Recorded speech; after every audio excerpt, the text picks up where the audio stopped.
And we're live! Hello, one and all, and welcome back to the Hidden Realms channel. I'm your humble GM, Joshua McGregor, and I'm joined by two awesome people. Say hello, awesome people! Hello, awesome people! Huzzah! My pronouns are he, him, and I'm joined by Carrie. Riddle me Helms. Hi, I'm Carrie. Immediately. That's an That's an in joke that viewers are not going to get. I'm Carrie. My pronouns are they, them, and I play Piuwhgieawrg, who uses he, they pronouns. Amazing, and it is foreshadowing, is what it is for our audience. Oh, are we gonna get riddles? We're gonna get Riddle Me Helms at some point. It's gonna be something. And joined by Alberta. I'm Alberta. I use she, her pronouns, and I'm playing Suzie Kine. Suzie Coyne, who also uses Suzie she, Kine? her pronouns. And I don't have my Susie bracelet. It's back there. Oh, I no? gotta get it. Gotta go get it. Sadly, the horns are being sent to retirement because I don't want to get tetanus because the metal of this headband is not nice. Oh no, that's no good.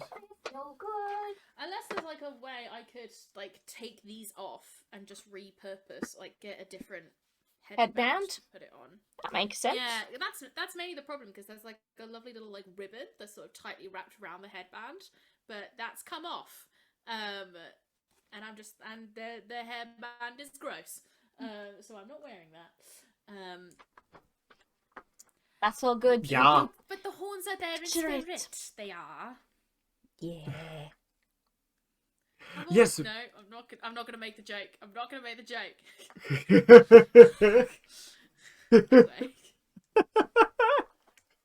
If you ever feel like making a joke in the future, don't worry about it. Just go for it.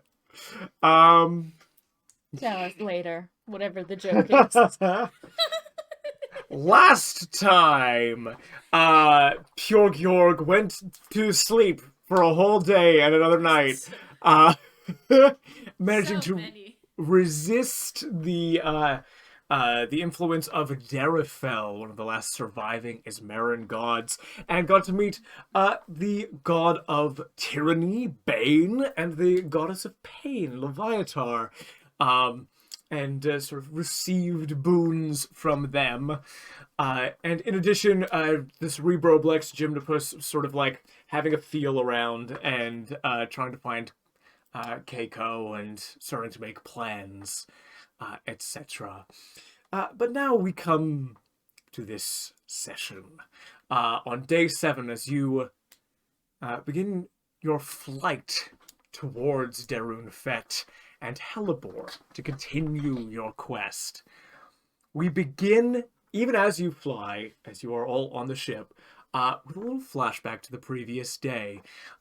Suzie Coyne has a little aside with Beatrice the Brute, as you guys were questioning her as to her potential involvement in some shady stuff. Did you guys question her?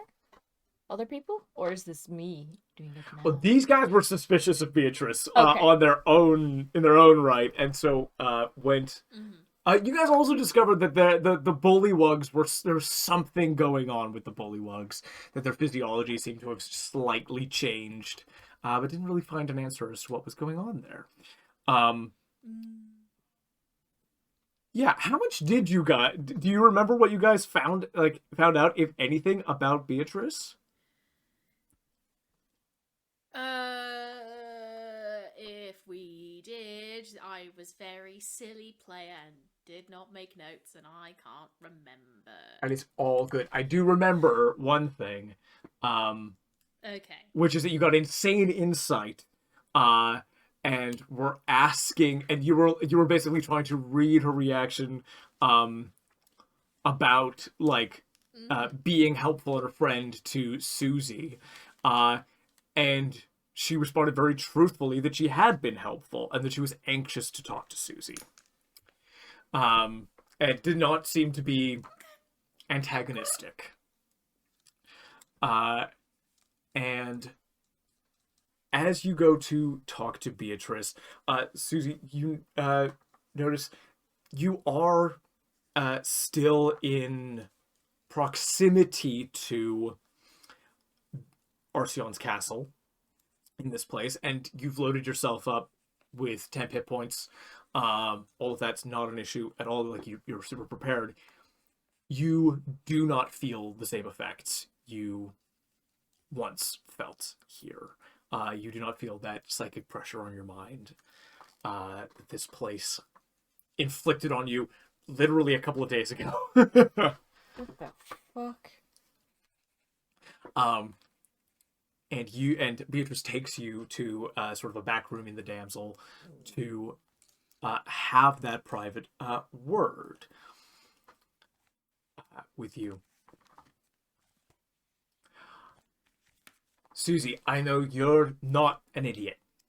And I appreciate that my deception was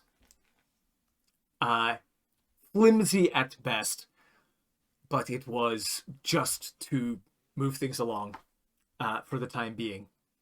Because this is the conversation that needed to happen, and there was a lot going on that needed to happen in the moment. I understand. I appreciate it.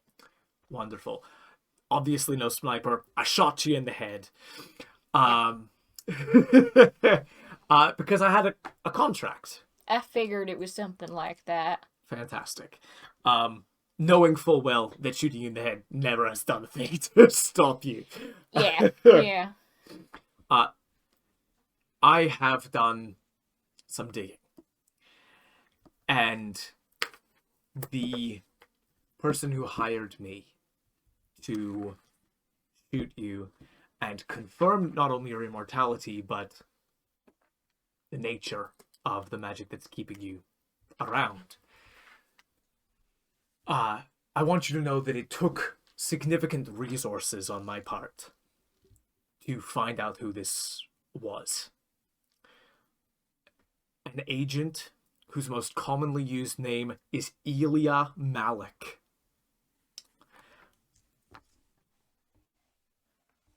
Very good at her job. Has been following you since Tomagot. I managed to find out that she hired a dockmaster out of Tomagot to confirm this previously. Yeah. And that she wasn't able to get confirmation from him is obvious because that private contract went out and came to me. Yeah. Elia Malik, again, very, very good at her job. All signs point to her working for Ipacriel.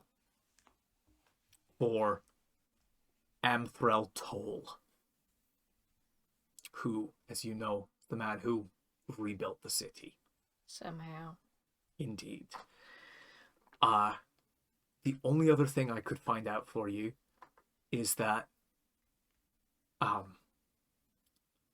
he pulled Elia off of a different job to confirm this about you. And that is the bounty that he put out was to cover the fact, was to keep that investigation going while Elia was looking into you. He was looking for another woman, Ransara Torah.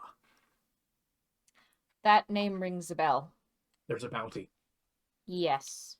And Amthrel has put a bounty out on a woman named Ransana Torah. Okay, 1 second. No worries at all.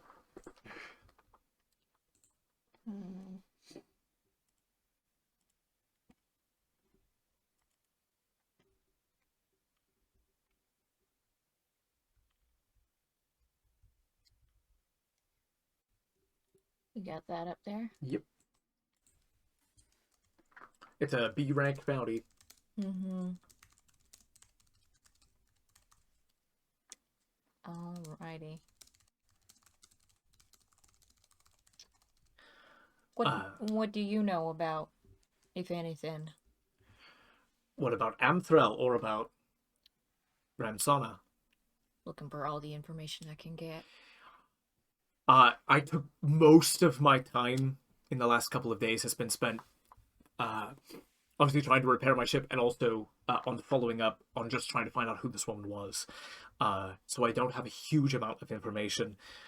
Obviously, Amthrel is an interesting figure because of, ambiguous relationship with the Dahiri Empire and rebuilding Ipacreal, obviously where you're from. I've never had reason to interact directly with the man. I don't know very much about him off the top of my head, so I'm just going to have to put some people on at Brute Industries onto it. I should be able to find out a little bit more, but I don't have anything at the moment. Thank you. Nothing about Ransana Tara. Do you know who she is, other than her name? Every once in a while, the name gets floated.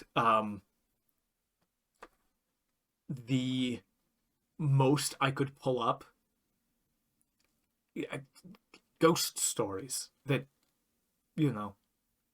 she's at least 300 years old. If it's even the same person. Would I know, like, naming can, like, I've been to a lot of places. Does the name Ransana Tara sound like it's from a particular world or peoples? Give me a history check.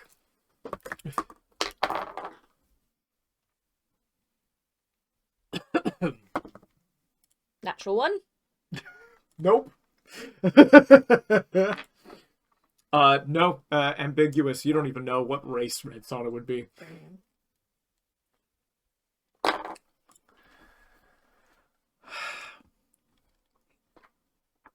I hope this makes up for the fact that I shot you in the head. It does.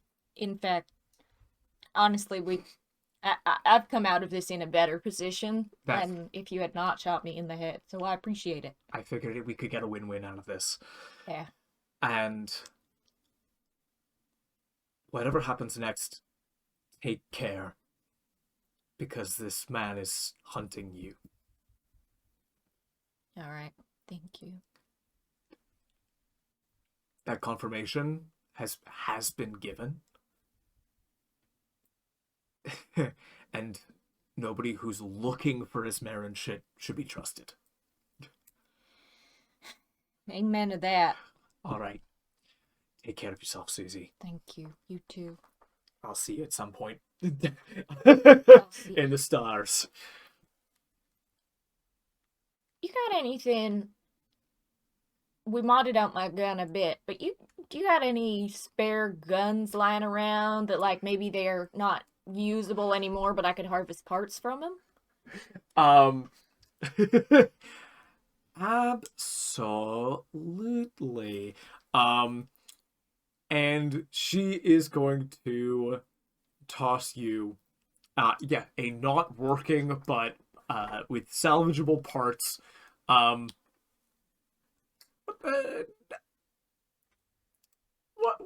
the hell not? A chain gun. Absolutely massive friggin' gun. Tina Dane was using this, but then it sort of crapped out. There are cracks in the barrel and... So I won't use the barrel. Nope. Plenty of other parts. I'm sure it'll work. Thank you. I was honestly gonna salvage the parts to use for her current gun, but no, absolutely, go for it. All yours. Thank you. It's my pleasure. And we cut away from here, and we cut to go for it. I do the badass, like... Yeah, Predator handshake. Yeah. With her. She's so cool.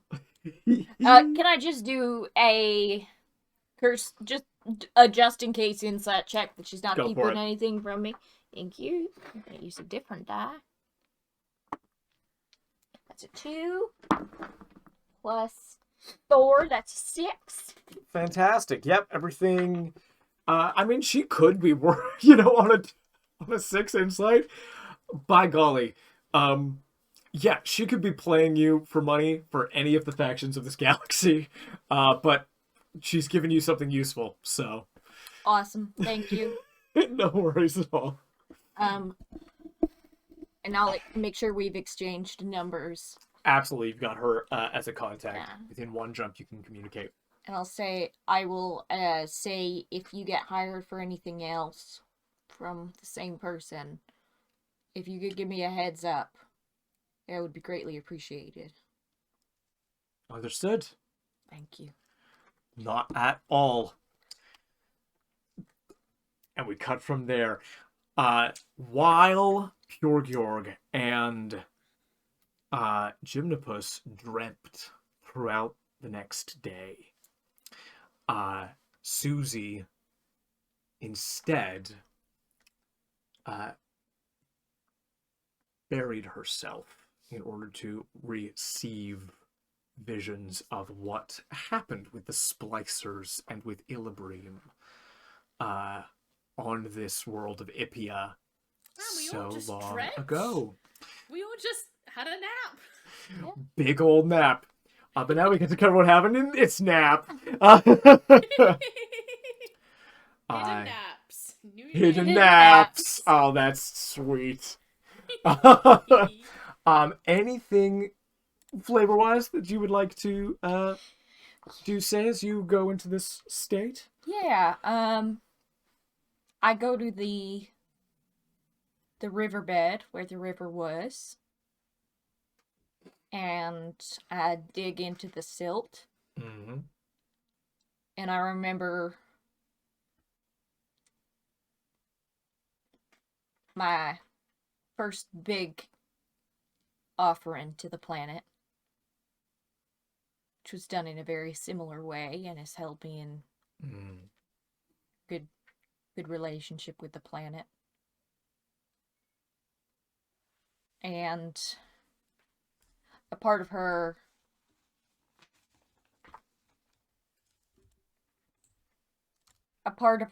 though this is not the most fun process physically, a part of her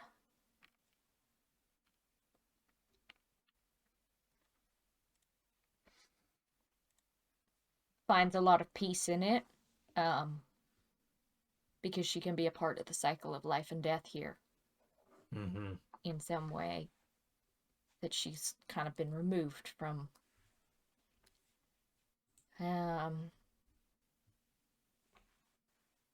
And she lays down and she starts scooping the silt back over her. Silt covers your body. Darkness, soft, and not without comfort, closes over you, and your senses drift away. Can I get you to roll a d20? And the thing you care about is whether this is above a 10. 13. Fantastic. Lucky number 13. That lucky number 13.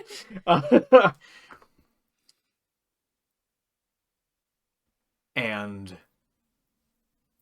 the visions come.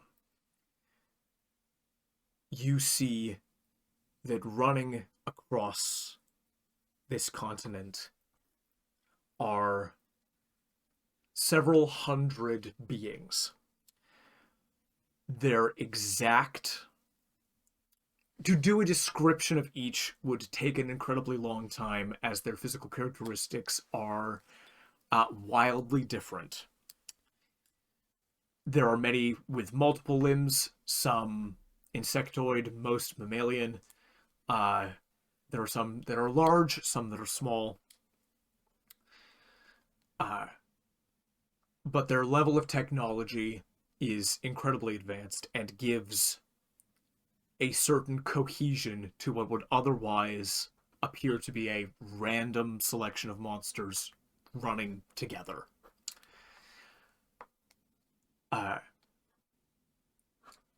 Slim, highly advanced, cold machinery. Some of it worn, much of it carried, some of it's designed to hover and move alongside those who run. And in the back of this train, several dozen of these beings stop and turn to fight. You find yourself in this particular vision, Suzie, able to perceive your own body, and stand as though perceiving what happens here from your own perspective. The world is able to provide that perspective for you, but know that you cannot interact, as this is history being replayed, a memory. And beside you, looking on, face unreadable, is Aranor, or the spirit of Aranor, or the spell of Aranor within you.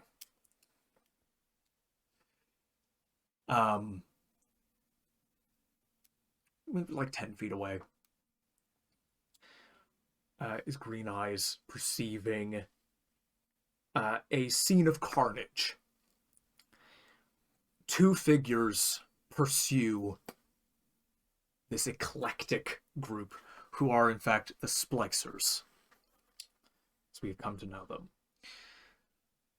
One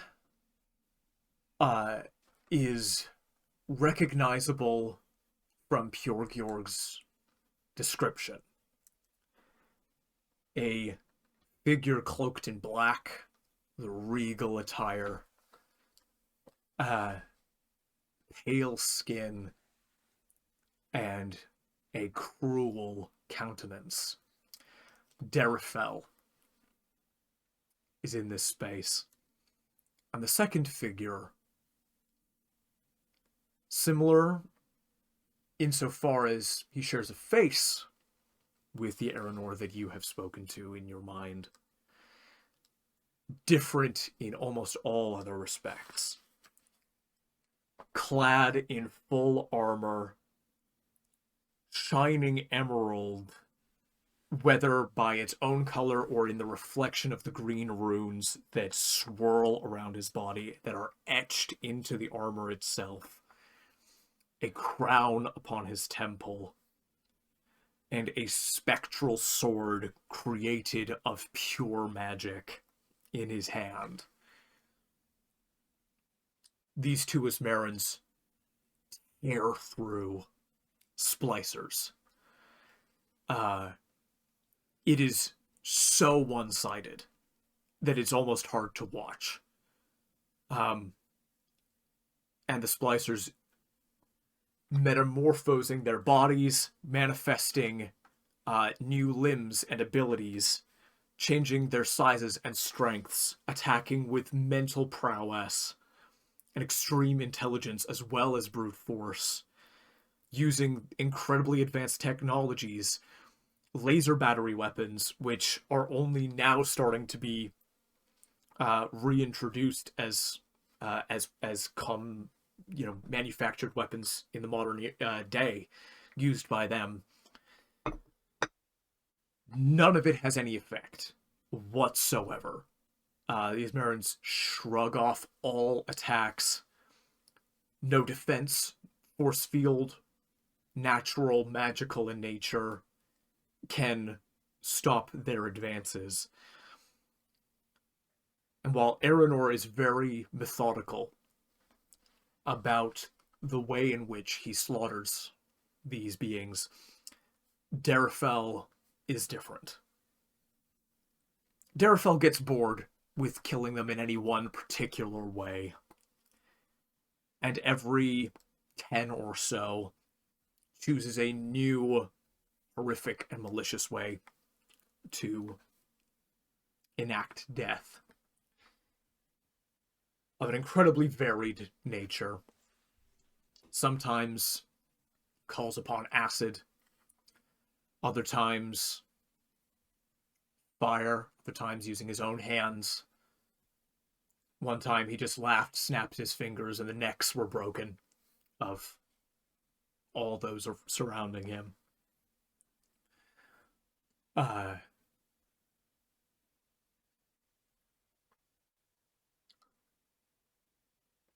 Time passes, and you know that days have passed. Longer. The splicers are cunning and have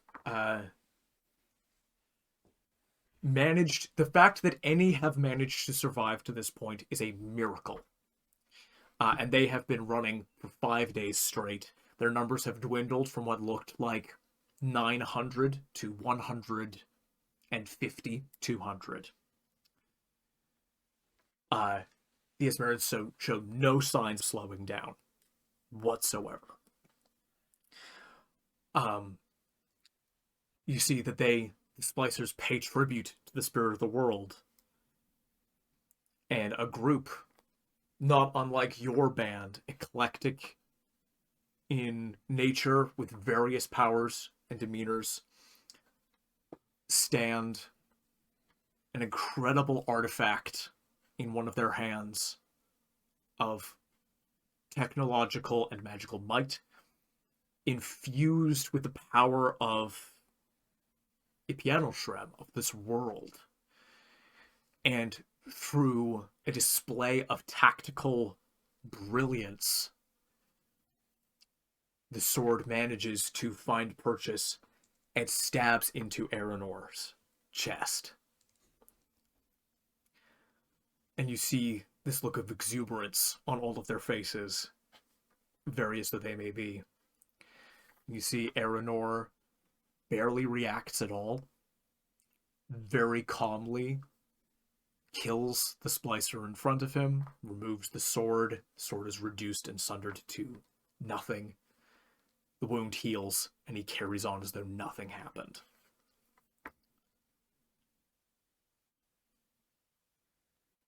The vision cuts, and you see a figure, and an understanding of who this is comes into your consciousness.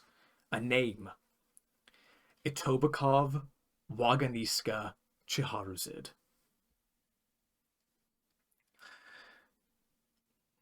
A scientist with about a dozen limbs, desperately trying to figure out how to survive. And the plan is concocted. Steal Fey powers in order to erase one's presence to divination. The only way you're ever going to possibly get away from the Asmerians.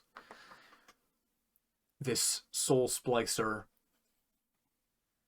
injects himself with various carefully selected syringes. You see his body changes, becomes camouflaged and more suited to stealth. And without telling any of his fellows, he steals away to the Clay Father, to Hellebore. And wearing a special gauntlet with extracting syringes built into its fingers, sneaks up on this archfey and steals a sample of his tissue. In that moment is discovered, manages to flee, and the Clay Father, outraged, calls on Theodore Urswef and his armies to enact vengeance on this being. Piuwhgieawrg returns. His fellows are furious with him, but the deed has been done. And all that's left is for him to successfully synthesize this gene that it can be incorporated. Of the 160 who remained, all but 23 died in the battle with Hellebore, the Clay Father, not including Piuwhgieawrg, 24 with him. During that battle, as they fought for every second for this scientist to create their salvation, he succeeded and distributed it where he could. And the magic on display during that battle was such that it transported many of those who fought to another world, to Unan. And that is where the Clay Father succumbed, and where Piuwhgieawrg then changed to Hellebore Piuwhgieawrg perished. And through newly found fey trickery, managed to survive in the soil of the ground where he was killed. The remaining 23, successfully armed with the Hellebore gene, were able to escape the Ismerans, who believed that their task was done and the splicers were fully eradicated.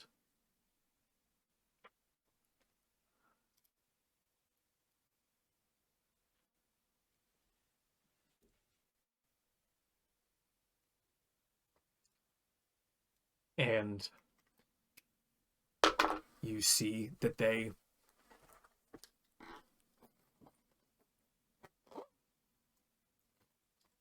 Aranor simply leaves. Which Aranor? Aranor, the Emperor of the Memory, simply leaves the planet when this is discovered. Derun stays just long enough to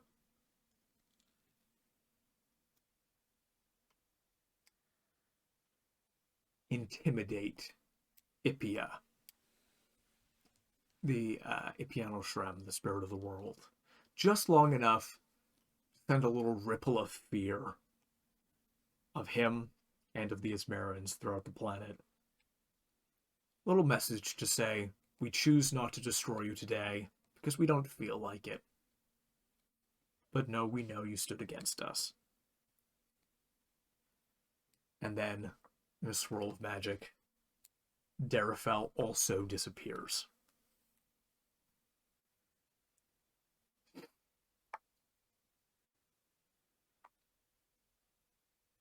The visions come to their end, and you are in black liminal space. The Aranor of the spell inside of you stands exactly where he was.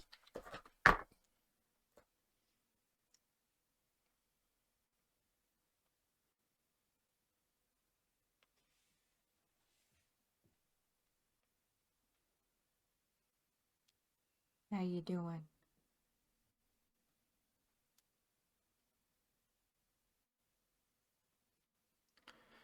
I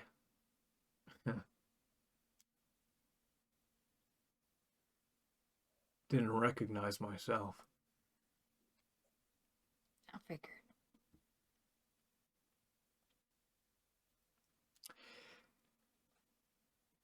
The whole point was not to be like my father. How the hell does that get justified?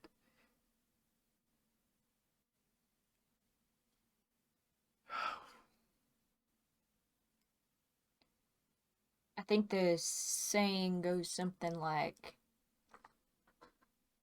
absolute power corrupts absolutely. There was no one who could go against the Ismarans until the dragons.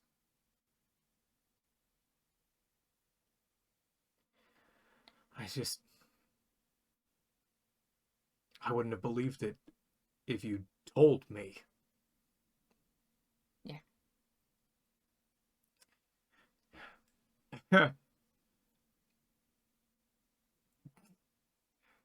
It feels so wrong to say to you, of all people, that's not who I am. I didn't think that's who I was. Well, it's who you became. But I know you're just the awakened spell inside of me, but it's not who you are. It's not who you are. Because I believe that if you, at the point in time that Piuwhgieawrg fell, had seen that this was your future, you wouldn't have done the things that you did. At that point, you still had hope. I can recognize that. I get the feeling that's far more than I deserve. Probably. But I gotta come to terms with the fact that you're in my head, and if that requires a little bit of self-deception on both of our parts, then I'll do it.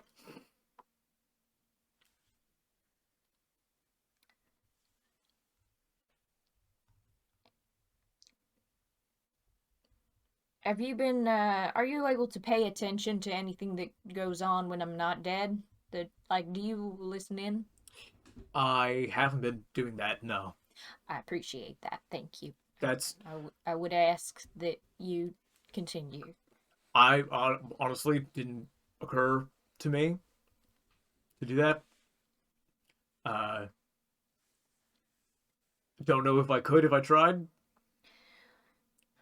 Well, seeing as, Derafell's come up, Yes. which is what he goes by now. Yeah. He survived. And My cousin Derul. Yeah. Yeah. And his brother? Jorn? No, not Jorn. Jorn died. Oh. Oh, yeah, sorry. Yeah. Jorn was a bit of a dick. I should feel worse about that than I do. The other brother. Something. Sejal. Sejal. Yeah. Sejal, I believe, is non-binary. Thank you for letting me know. Not at all. I think I had only...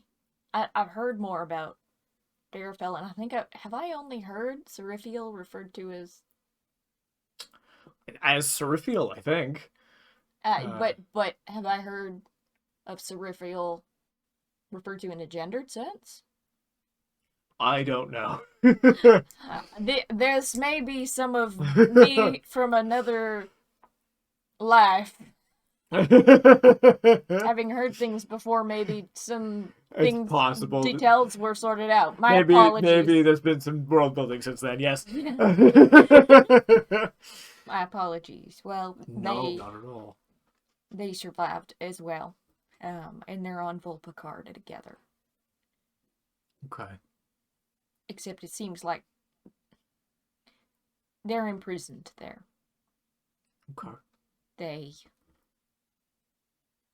destroyed the planet a lot or something. What? It, Why? There was I don't know exactly what happened. But they're in prison there so that, like, you know, people can be people. Yeah. But Derafel has seemed to have found little ways to escape in some sense. And he seems to have some sort of domain in the Dreamin' or something. In And the dreaming. I mean, it's where Piuwhgieawrg, my friend Piuwhgieawrg, Yeah. saw Derafel when they were dreaming. Also, he killed a god in front of them. Why? I don't think he's a good guy. Why are all of the stories that you're telling about Esmerans about destroying planets and genocides and killing gods and stuff? Mayra was great. Mayra has a whole bunch of kids I'm who are glad. all That's wonderful. really sweet. They're all wonderful. That's Everyone so always good. loves when they come to a party. Fabulous, fabulous. Like, thank you. Well loved. Good. And your mom was pretty cool. Not your, is it? Yeah, your my mom. Yeah. She was real cool. Yes. She That's good. Yeah. That's really good. That's some good stuff. Yeah. Ugh. That hurts a lot. That the rest of us sucked so bad. I mean, I don't know how many of you. Really, you were the big suck. I was the big suck? Yeah. My brother wasn't the big suck? He had like a I'm not happy with him, but he had like a redemption arc. He had a redemption? Yeah, you guys made up. No! Yeah. No! Yeah, it was like... He sucks, though! Yeah, no, you're telling me? Sorry, yes, you know. Like, found himself or something. Bullshit! I call bullshit on that. It probably was quite a bit of bullshit. I bet that was fully bullshit. I guess asshole me would make up with asshole him pretending to have done. Yeah, fuck that.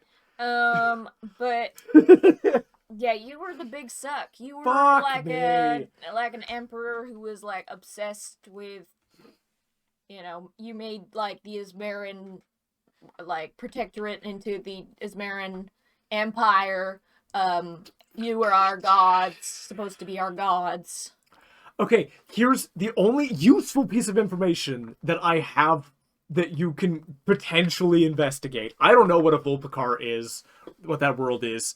Never heard of that before.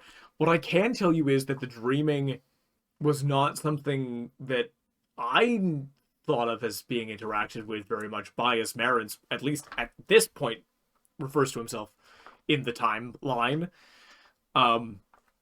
That was very much a thing of like, oh yes, the dreaming dimension. It's a thing that, you know, mortal people like to interact with, and a lot of their faiths are based on. I know that there are a lot of stories about like old sorcerers from the first world of men and stuff, interacting with and creating spells out of, you know, raw magic pulled out of the dreaming. And stuff like that. So I actually don't have a huge amount of knowledge about the dreaming or about how one would interact with that and kill gods and stuff, or why one would want to do that. So what I can tell you is that if Darafel's done that, that's a new thing. That's a new thing. That's... Oh, that's always frustrating when it's a new thing. Yeah. I can imagine with the amount of power that we have that he'd just be able to do whatever the fuck he wanted with the dreaming. would take me a minute to figure out what would be useful about that. It always seemed to be kind of, in the best possible way, it's like kind of superfluous to us, like not. You already had that inbuilt source of Yeah, yeah. It seemed like a lot of people were like, we're clerics of a god, and we want to pull power out of the dreaming for ourselves, and it's like, that's cool, but there's no need for us to do that. It's such a small amount of power anyway. That's nice for you. Where did you... GM question. Yes. Would Suzie know, like, how Asmarans became Asmarans? How they became Asmarans? Yeah. Would she know that? I don't think so. Then she's gonna ask, how did you... What's the deal? With what? Like, what are you? Gods. My parents were gods and they birthed me and I'm a god. Except we don't live in the dreaming because we're not projections of belief and collective unconscious. Well, that seems to be what gods are otherwise, so you seem to Yeah. be an exception. Yeah, no, we're like living gods. Why? I don't know. You're gods from when? From well, yeah, we were the gods of humans on that world, and then that world died, and there was a big exodus, and humans scattered all over the place, and we facilitated that. I know my mother was a Bellamy. She came from her family way back, obviously. There like it truly like going over this guy's head, one of like the oldest human families, and this is like beneath what this guy would know about, or just not educated enough in human affairs to know. She was amongst the first. When you first settled Apacrial, Yes. she was there. Not her. Oh, like a family from the first world who Yeah. came to. Oh, great. Yeah. Yeah, fantastic. Yeah, so that obviously I talk about a lot in our family, so I know that Makes part. sense. Yeah. But Yeah, I'm sorry. That's what I've got there. how do you kill you guys? I didn't think we could. And then you told me that most of us are dead. So obviously you can. But one of you did die. I remember. Kadra, Yeah. assassin god. Nobody knows why that happened. The understanding was he did that to himself to teach my father a lesson. So maybe we can kill ourselves if we want to. But that does seem to line up because my grandfather decided to die. But the dragons could kill you too. That's new news to information. you, Yeah. but they can. I'm not gonna be. I don't know how helpful I'm gonna be here Okay. in this conversation. If dragons can kill us, that's cool. Yeah, no, it was appreciated. There was a lot caught in the literal crossfire, but it was appreciated when they did it because. Well, yeah, I just You saw guys some sucked. shit. Yeah, I was the big suck, and they killed me. Yeah. Good stuff. Yeah, I mean, I don't know exactly how you and Arceon died together-ish, fighting for Unan. I hate that. I know we fought for Unan. Okay, that's good though. Unless we Yeah. turned Unan into like a totalitarian shithole. I mean, I think you did first, maybe? Oh, I great. tried to avoid Unan because, especially when I heard you guys were there in the last few years of the That war. makes total sense. I am so sorry. One more time. Just, I'll keep saying that over It and was over again. appreciated. I can't apologize enough for what my brother did and for the rest of our history. You know, I'll probably ask you for information sometimes, and Yeah. you can make it up for me that way. What are these magic doohickeys? And I point at like any like rune looking Yeah, stuff on it. he's got like rune shit. What's that? Can I learn to do that? I don't know. Potentially. I'm learning this from a human right now. Who are you learning it from? There's an old sorcerer called Malian I'm learning this from. What do I know about Malian? Yeah, go ahead and roll me a history check with disadvantage. Oh man. But I was around. Roll me a history check Thank without you. disadvantage. Thank you. Excellently argued. Thank you. You did say before we started this campaign if I could argue with my background Yep. that you'd give me advantage on certain history rolls and such. So I appreciate you taking away the disadvantage. Yeah, I'm gonna say it cancels out. 19. 19.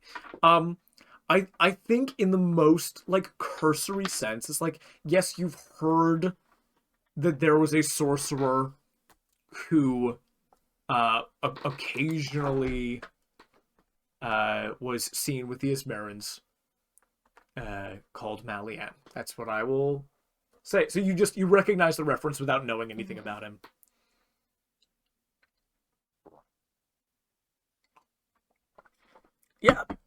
Yeah, there's a sorcerer, very, very old human from the first world, who is is teaching me sort of like magic fundamentals and about like how to structure magic to more specific effect than we usually do. And you mean like present tense for like, so at the time that you... Right, of course, I'm not... Yes. No, I understand. That is a very old human from the first world. Is he like a lich or something? He doesn't look like a lich. Is he like me? How is he alive? He just seems to be immortal. He looks old as hell, like he's an old man. But he just seems to be alive. Fucking sorcerers are wild. I'm gonna roll a little insight check here. One sec. Nope. Nah. Cool. Yeah, sorcerer's wild. I know it would probably actually help me if you would roll high enough, but I do get delight out of you rolling at like Ismarin's rolling low. Yeah. So, I mean, since I'm learning it from him, I imagine you could learn it as well. Where do you get your magic from? I don't. Okay, then maybe this is... You? Is this magic, what you're doing? I'm doing magic. Then I have magic in me. You do have magic in you. And your brother. None of it's, like, under your control, though. Well... Right? No. Do you want magic?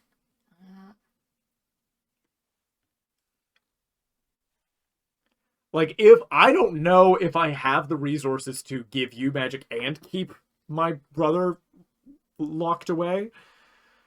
What if I got magic elsewhere? Yeah. Could you teach me things you know without giving me your magic? Yeah, you just have to use your own source. Like, you'd have to use your own resources of magic. Resources is the thing that matters in this situation. I could get magic. Get some magic. We'll see what I can teach you. Cool. Yeah. I'll get some magic. Get some magic. Yeah, I have a new personal quest. There you go.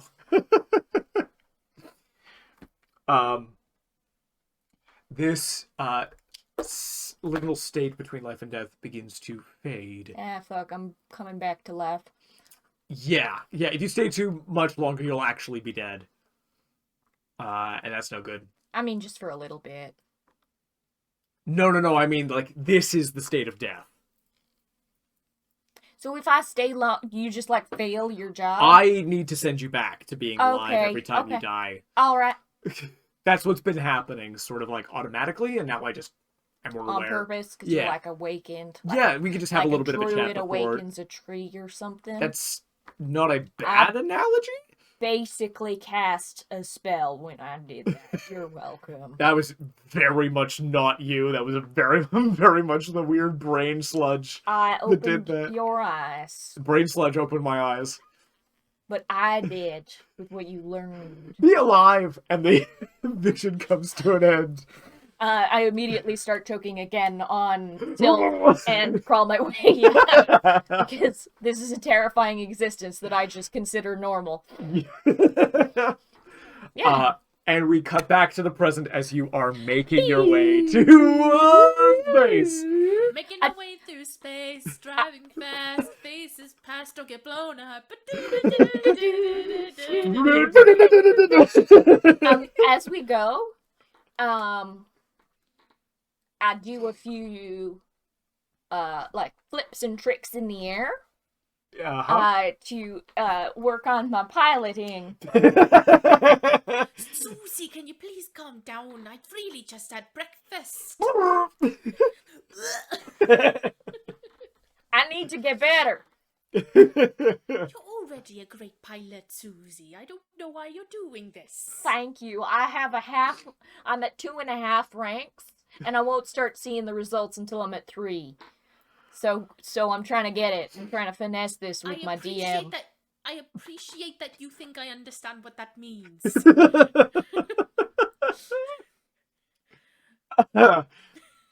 Gorbin is just throwing up everywhere. Just I forgot you were here. Everywhere. Corbin's always just here. Oh, Corbin, I'm sorry.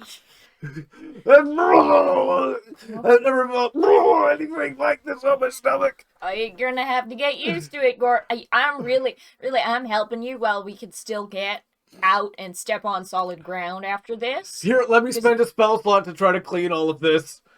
No! No, casting. Corbin, no casting on the ship.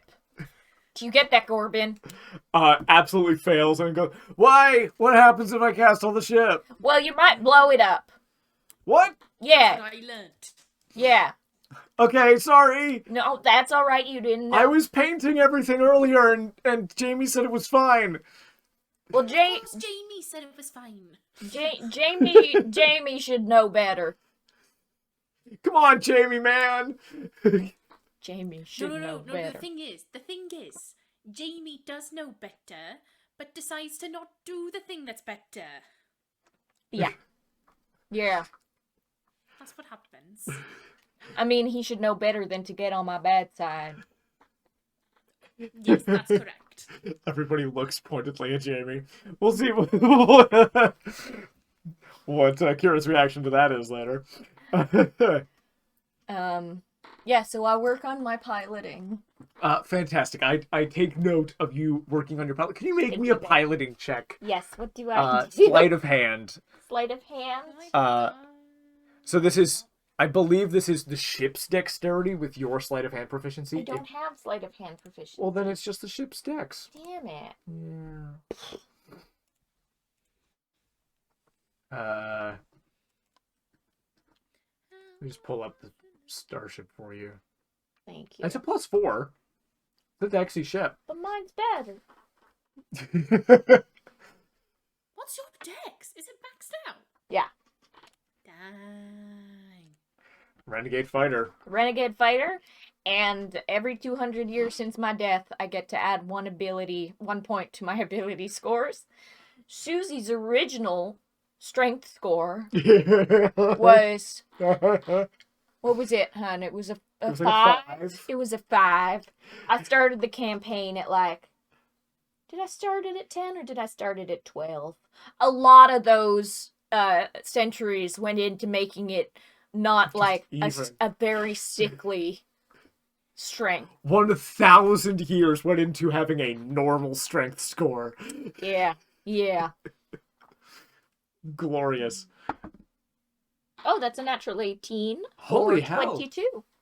Okay, you have practiced your piloting, and you can feel yourself getting very familiar with your ship. Thank you. Absolutely. I will say right now that at any future times I can be in the ship, or even when I'm chilling out, I'm going to be practicing my sleight of hand. Wonderful. You find a deck of cards. and a book of magic tricks to do with a deck of cards. I'm getting my magic, man. That's 2 personal quests in 1. Fantastic. You get where you're going very quickly. The island realm of Derun Fette quickly approaches, and you make landfall in essentially what you know to be there's very clearly like one city here. Calling it city might not be the most accurate term here. A lot of this is like wild growth. Like a lot of this is like trees and tents and like semi-civilized, semi-wild area. You go where there are the most people, the most tents, and the most sort of like clearings with bonfires, and music coming up.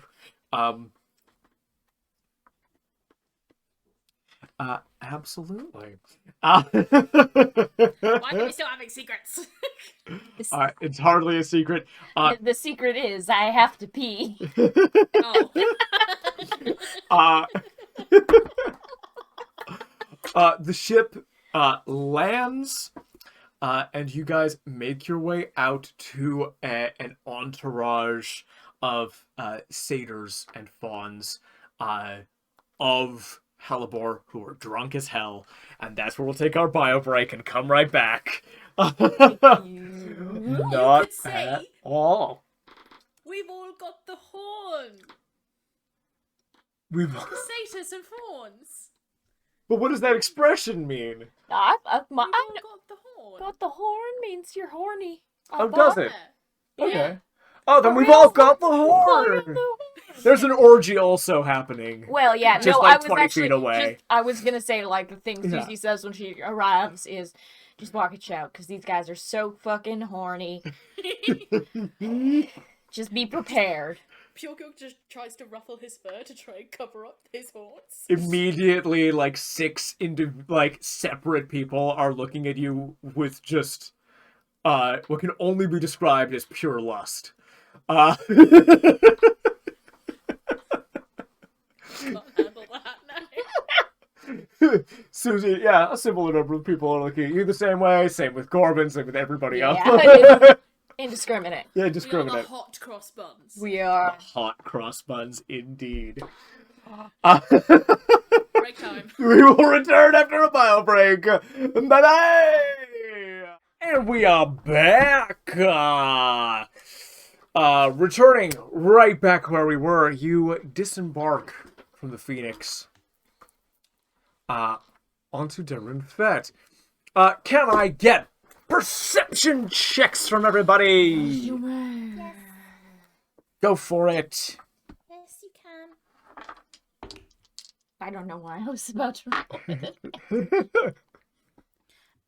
Well, that was a 6 total. I see you that 6 and I raise you an 8. You know what? Go I think for it. I think we're all like so focused on cleaning up the vomit after Gorbin Yeah. had his little tipple. Gorbin sees your 8 and raises you a 9. Wow. Yeah. Wow. Thanks, Corbin. Not at all. Yeah. There's a lot of cleaning up of Gorbin's vomit. Do you need some water? Yeah, I could really do with some water, actually. Thank you. I'm assuming on this ship we can There's get water. water. Hey, drink some water. There's a lot of horny people on this planet. When you're as sexy as we are, of course. It's the noise he makes. All I say to the crew, all I recommend, if you're gonna indulge, is using protection, because you the only thing you can be certain about their other partners is that possibly everyone has been their other partner. When it comes to Hellebore's crew. All the people you see just nod at this. You can't touch this, I'm a married man. They look at each other confused as to why that matters. It's like, yes. Half of them are married as well.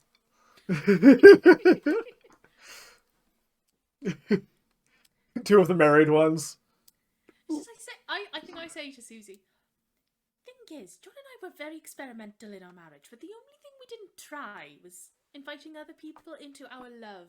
And I don't know.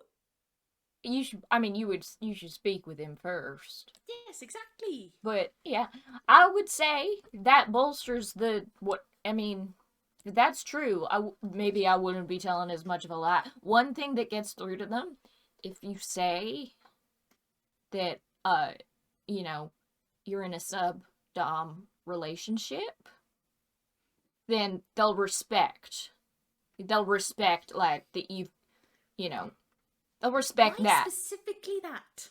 Because they're like, oh, well, we get that. We've done that at some point. Mm-hmm. And just say that your dom doesn't like to share you. That, if people nod, it would recognize. Oh! Understood. Question is who? I mean, for the purposes It's of... John. Well, that's good to know. I always love learning more about your husband. But also for the purposes if you're, I feel like staving Merlin's folks there. off. If Merlin's there, she would have heard that, be like, yeah, that tracks. Yeah, for sure. That makes absolute sense for Merlin. You never know. Sometimes it surprises you. Very true. Yeah. The unsuspecting ones. Oh, okay. There are lots of people, and they just generally seem to be an eclectic bunch. There seem to be folks, must be from just various parts of Ipia, here, or just like various groups. It doesn't seem to be homogenous in any way. But I will say, even on a 6 and an 8, as you are sort of I will come back to that in 1 second. One of the satyrs goes, well, hello, Suzie Coin, my great, whatever ancestor has told stories about fighting alongside you, beaten robot foot or something. That tracks. That tracks. Your name is well known, and obviously you're a friend of the boss. Assume that's why you're here? Yeah. There obviously are unending festivities, but they're especially festive at the moment. The boss is in a fantastic mood, and has ordered that the orgies be more populous than ever. And that the wine should flow. Brewers in town. Brewers here. I'm happy. As are we all, I assure you. Is there anything I can do for you? Just take us to the boss, I think. Thank you. What's Absolutely. your name, hon? My name is Sierra. Sierra. Mm-hmm. Wonderful to meet you. Thank you so much. Wonderful to meet you in the flesh as well. Fantastic, yes. Anything that we can get for your crew? Is this like you want to be taken, or is it like your whole crew wants to be taken there? I think let's all go. These guys haven't, properly met Hellebore. Like anything that, do you guys want to just stop, catch your breath, have a quick threesome? Can I get you a drink? I'm in Piuwhgieawrg? a sub-dom partnership, so I can't really be doing that. Oh, is your dom not keen on sharing? No, not really. Understood. That's not Yeah. their cup of tea. Absolutely understand. My God, Suzie, it worked. Yeah, you do have to specify that your dom isn't keen on sharing, because that's not always the case. Let me tell you. That's fair. But yeah, no, I know, I've figured out more than my fair share of ways of just dodging those orgies here, and more than my fair share of ways of joining in. But Mhm. sometimes you have to sleep at night. Every once in a while, we do take breaks to actually sleep. And hydrate, I hope. We hydrate all the goddamn time. The orange trees that grow on Derun Fette make the best orange juice. That's what I'm saying. Orange and orgies. What more could you want? People say that all the time here. That's like our catchphrase. Orange and orgies. Orange and orgies. It's What been more that could you for want? a while, too. Back in my day, people would say that. Oh, really? Oh, Yeah. that's fantastic. Yeah. Huh. Who knew? But yes, no, we would love to go see Hellebore right now. Wonderful. Sierra leads you. It's not that far. It's like a 5-minute walk. You landed fairly closely. Here there are, yeah, like the party is intense. The music becomes a little bit less like, oh, we have panpipes and harps and what have you, and becomes a little bit more like ravey. Uh, there's a deep bass that just pulses and people dancing. Hellebore sits on like a throne made from the roots of a giant tree. And this is not sort of like a clean, picturesque orchard tree. This is like big gnarled branches, sort of like autumn colored leaves, knots in the bark that and holes that have clearly been the houses for squirrels and owls and raccoons and various other woodland animals, and the roots that sort of like writhe and rise and create little ecosystems in their own right. So his throne is made of those roots. He is sitting like drink in one 6-fingered hand, and there are just like a bunch of naked satyrs like all around him and just like draped over him. A lot of them are like smoking, probably some very strong opioid, and others are drinking and just taking in the music and the vibe. On a 6 and an 8, the only other person that you are able to make out in the flashing thaumaturgical light and firelight and music and writhing bodies is a 10-foot tall, basically a 10-foot tall giant with a turtle shell on their back and what looks like a turtle head but without any eyes. They're possessed of black-gray leathery skin and 6 arms in front, very strong and stocky. Around their belt are 6 gleaming silver scimitars. And there are beneath them are 2 stocky legs and a long prehensile tail. This is not a kind of being that either of you have ever laid eyes on. And this person does not seem to be partaking in any of what is going on. And instead, just seems to be dormant might be the right word. Waiting might be another. But near enough to Hellebore to be, like, within talking distance. Doesn't seem to be saying anything at the moment, though. I just go, howdy. There is no response besides, there's, like, a twitch of one of the arms. It's like a... Worth trying it out. Well, hello. Suzie, Sweet Cheeks Coin. Don't fucking dare. Brody actually laughs. Hey! You want to get shot again? Do you want to get shot again, Hellebore? Maybe I do. You probably do. A little bit of wine or blood trickles out of his grin. And you brought all of your very interesting friends. I did indeed. That one's got chaos in his blood. Yep. Yeah. Yeah. Pointing at Piuwhgieawrg. It's taken a long time, but I think I've accepted that now, yes.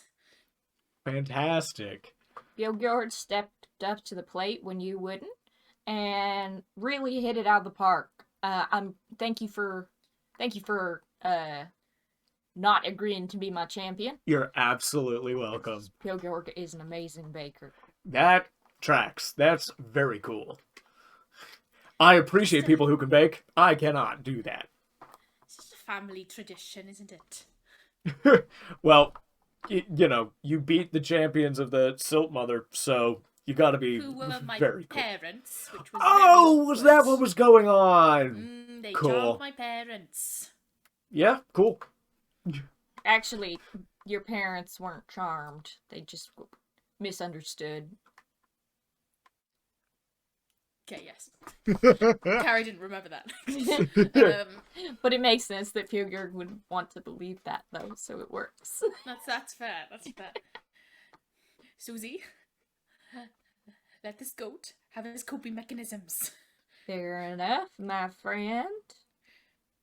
I understand that you, again addressing Piuwhgieawrg, are looking for an Edifitra Titan core.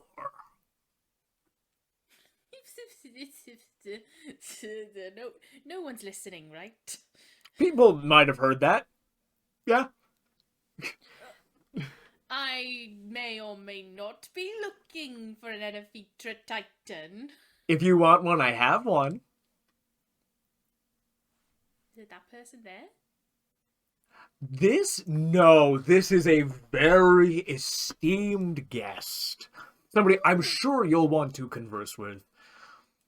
They seem really cool. Do they have a name?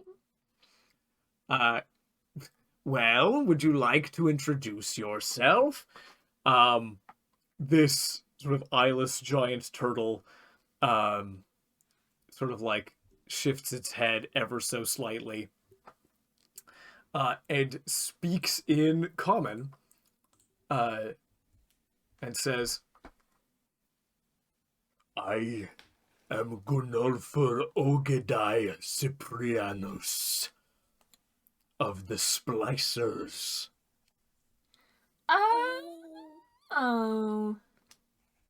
Well, howdy doody. And you are the immortal human Suzie Coin called Sweet Cheeks. And, you know, I prefer if people don't call me that. And you, just moving right along, are the instrument of the enemy, Piuwhgieawrg Jimothy Urswef. Okay, but I didn't consent to that. I just would like to clarify for the room. I did not consent to being an instrument. This will be taken into consideration. Thank you. How long you been here? The name you said? Gunulfur? Gunulfur. That's what I'm going to write down now, and then I'm going to ask you to absolutely show me the full thing later. I will just super quick put that in the chat. Thank you. 2 N's. I'm already wrong. Am I spelling it right? There we go.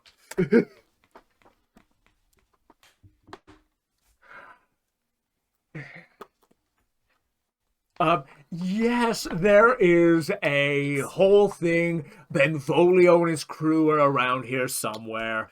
And I knew you would be here soon enough. We gotta talk about Esmerin stuff, and we gotta talk about Edifitra stuff, and these guys over here just are under the laws of hospitality, so no fighting anybody. Alrighty then. What brings you here, Gnolfer? I am here to establish contact with you and your crew, to establish contact with Hellebore, to establish contact with enemies of the Esmerans, Oh, awesome. who also are invested in the denial of their return to this existence. Sounds great to me. Good to meet you. Really lovely. I've been wanting to learn more about splicer culture lately, actually. I will not be forthcoming on that matter. That's fair enough. Y'all are trying to survive. I get you. Did This we is a safe space. did we find out that the Slipwreck are splicers? Does that come up? That has come up, yes. Yes, You because- through conversations with Illibream. Illibrium and Tobacco Chaharazad. The people potentially behind Slipwreck and behind Pacmicor, the Pacmi Corporation as well. So behind a lot of the bad stuff that has been happening this arc. Yeah, I'd love to. Well, if you're not going to be forthcoming about, you know, splicer culture, I do have a few questions for you at a later time, to do with, you know, planting bugs on my ship, and Pack-Me Corp, and all that fun stuff. Whether I will answer your questions and to what degree will depend upon whether an alliance is reached. Fair enough. Fair enough. But please speak to the host, and we will discuss this anon. Alrighty. Thank you, for Gnolfer Ogadai Cyprianus is my name. Godolpher Obadiah Cipriano. Sure. Close enough. I'll get it. I got a real short name. Piuwhgieawrg's got a long name. What? Gnolfer Ogadai Cyprianus. Piuwhgieawrg Jimothy Urswef. See, we get it. Everybody always mispronounces our names because they're not adapted to our cultures, whereas I understand. Cagrian genetics have long been a part of our library. Maybe I might pick your brain about that later. You are welcome to try. My skull is very thick. It's a turn of phrase. In case I guess turns of phrases don't come through in genetics. I am only outfitted with 4 lingual outlines. Ah, yeah. I mean, this is one in common. But I get if maybe you don't have all that much exposure to, like, Other genetic library yeah. entries will include such things. It is unnecessary for my purpose here. Fair enough. I admire your adaptability. Thank you. We admire your resilience. Thank you. Would If you you like want- a baked good, Gnolfer? I consumed enough sustenance to last me for the next 10 years before I arrived on this planet. Well, But it is from the Swift's bakery. I will refuse. Okay, that's all right. If you do change your mind, do tell me. I will. In the meantime, I give Hellebore a chocolate twist. Oh, wonderful.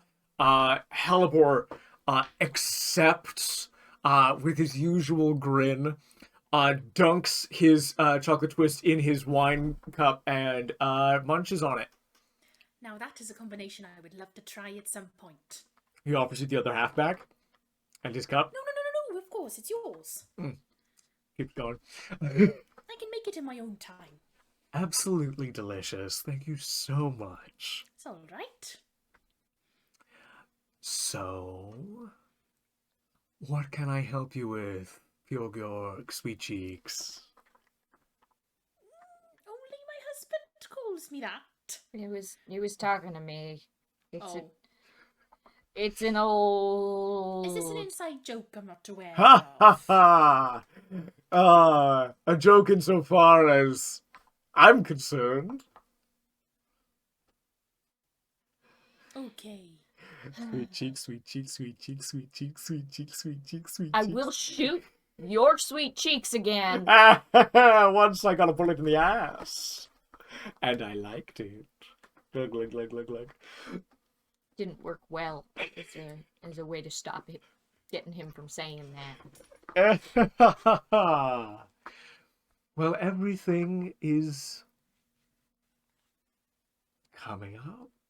Hellebore, it seems. The pieces are in place. And you must be delighted by the news, Suzie? What news? War. No, I'm not fucking delighted. We get to fight the Ismarans again. That was the best time of both of our lives, you have to admit it. No, We had a great time together. We slaughtered and fought and got in the dirt and grimed up together. Blood flowed like wine. I cannot wait to get back to it. Can you tell me a specific instance where you thought war was happening again? Because as far as I was aware, it hadn't happened yet. I'm talking about the God War. Way back when we fought together against the artificial Juthra. You remember, Suzie. Oh, it was good times, good times. I cherish those memories very, very much. And here we are. The artificial Kron is making moves, trying to revive the Ismaran Empire, and they must be stopped. Delightful. I think Rebellion there's is in thesaurus the for air. different words of the situation, but glad to know that you don't like it and you would like to stop it. Absolutely. The Esmerans were the worst. The Really worst. seemed like it, yes. Absolutely the worst. And if the remnants of their empire are trying to revive it, then we must put a stop to it. Yes. Fantastic. Everybody here is of an agreement on that front. Yep. I'm just a little concerned about what your plans are, but I'd also like to hear them. I would be more than happy to enlighten you. Why don't I take you to Juthra? Sounds good to me. And we can talk more there. I want drinks in all of your hands. I absolutely insist on this. I don't drink. Do you have like a punch, like an alcohol-free punch? We have alcohol-free punches galore! Great, thank you. Alcohol-free punches that are so good they'll make you high on life itself. Oh. I would just double check, because that by alcohol free they don't mean like hat. Drugs. You're good with hallucinogens in your punch, right? It's non-alcoholic. How about just like some orange juice that has not been doctored? I and see. the You want to oranges rehydrate. Normal oranges. I mean, these are far from normal oranges. Non-mind altering oranges. Okay. Thanks, babe. Servants, bring fresh oranges. And perfectly fine orange juice is presented to you.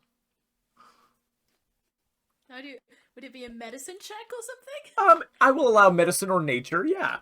Medicine or nature, which one's better? I will assist you.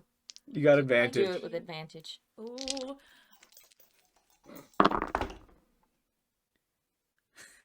I rolled a 17 and a 19. Nice. Fantastic. So, medicine, where are you? So I'll use my medicine, so that is 22.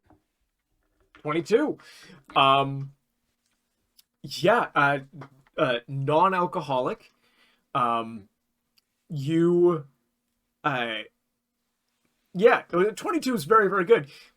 You take like the most tentative of sips, and immediately start to feel a little bit of a buzz. This is just so packed with like energy. Essentially, this has positive effects, even though it is not mind altering in any way. So you can feel like your whole body just feels refreshed. It's fuck fuel. It's fuck fuel. It's on a 22. Fuel. It's fuck fuel, yeah. Viagra, right. Yeah, you can go for hours and hours and hours. Absolutely. Sure, that'll do. Your vitality increases. Yeah, I will say your constitution score increases by 4 until your next long rest when you drink this stuff. Damn. Get them hit points. Where Just until your long where's rest. my pencil? Where did I put it? Carry on. Not at all. Oh, that's why it's in my notebook. Right. Hellebore leads you all beneath this tree. And you see it's beautifully lit down here. There's a mixture of bioluminescence and just magical like veins of ore that go down here and just magical lights that have been put. Still absolutely gorgeous. You can go down into the earth and come into a chamber that is absolutely massive in its own right, and buried sort of up to the rib cage is the remnants of the most titanic robotic structure that you have ever laid eyes on. Suzie, this is, of course, you recognize the future Titan Juthra. But you see Juthra is positively dead. The amount that you can see of her corpse, what would be the chest area, has been like excavated, and pieces are sort of strewn all over this this space. Loose wires hang, and the eyes are cracked and empty of light and life. The whole thing has been sort of like attached with ropes and rivets and giant nails to sort of like the side of this cavernous wall, just to hold the torso up. The head hangs looking down at the space in sort of this like very macabre corpse trophy of this Titan. But down below, sort of more on ground level, there are a series of around 8 orbs.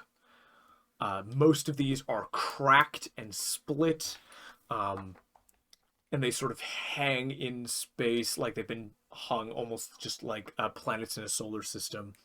But one is intact and rests upon a pedestal that would make it of a comfortable height for somebody like Hellebore, so above your head. And as you enter this chamber and see this sight, Kieran will join us. Well, There we hello, is. hello. Welcome, welcome. Returned. Woo! Welcome, here. welcome. What have I Wonderful. missed? We did. We did bitch about you on the ship. You were there. Yeah. What did we say, Suzie? Said that, well, when I heard about how you were egging Corbin on to do magic on my ship, when you know he's a wild magic sorcerer, I said, It was all above board. you should have known better. Get on my bad side. I knew full well what I was doing. I knew that if Exactly. anything went wrong, you'd know straight away. Because, we got that bond. Anything happened, you would have known. Would we have been able to rectify it if something bad happened, though? And we were in the presence of his apprentice trainer.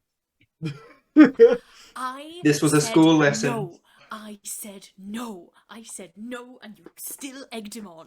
That is poor teaching standard. Fucking asshole.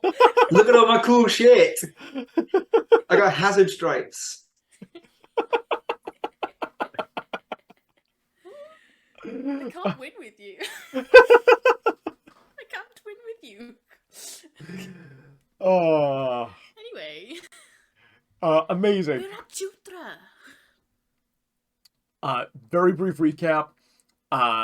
Suzie spoke to Beatrice, who said that Susie's being essentially tracked and or hunted by a guy called Amthrel Toll, who rebuilt the city of Apacreal, which is the city that was Susie's home. It was destroyed by the god ages back.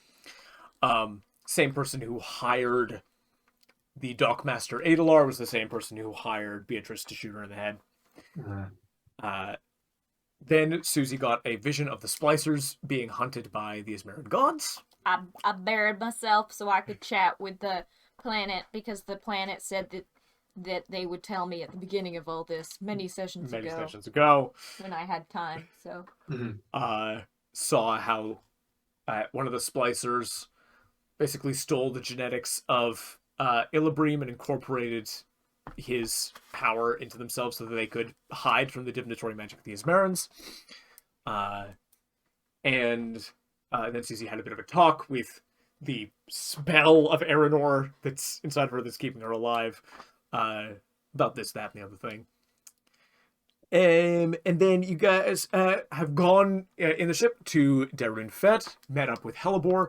One of the Splicers is there, looking to make an alliance. His name is Gunulfer Ogadai Cyprianus. And that's in the Facebook chat. Mm-hmm. He's a 10-foot tall turtle man with a long prehensile tail and 6 arms. and no I like eyes. And no eyes, yes. I like this man. Indeed. He's got 6 swords. 6. 1 for each arm, if you're counting. I like this. Why doesn't he have a 7th for his tail? I was thinking that too. He's able to pet 6 kittens at a time.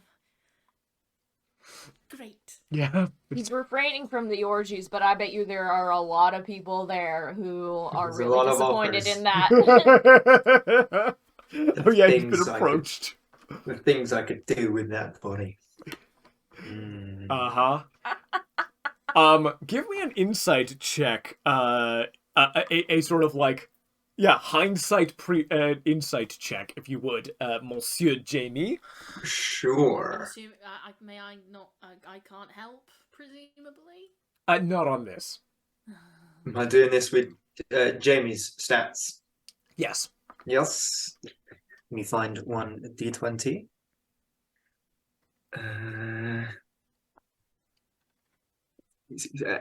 Plus 15, 16, 18. Mm. Though Ganolfer's head does not turn towards the people that he speaks to, and therefore does not indicate attention direction, you get just a little sense that though he did not converse with you one word during the conversations that these guys had, that you were the subject of more of his attention than they were. Rude. But why? Why Who me? knows? Just little old me. Who knows? Little Captain There's Jamie. nothing to be suspicious of at all. Nothing. I'm just a little guy. You just got a little bit of that feeling like you're being watched by this person. Okay. And then you've gone under this big old tree. There's the corpse of an end of future titan, Juthra, whom Hellebore killed way back when. Under here, and there are a bunch of orbs. That's where we're at. Only one of them which is intact. And also down here is Benvolio and various members of his crew. Benvolio. Oh, Benvolio's here. Benvolio's here. Glad you made it here safely. Well, thank you very much. Glad you did as well.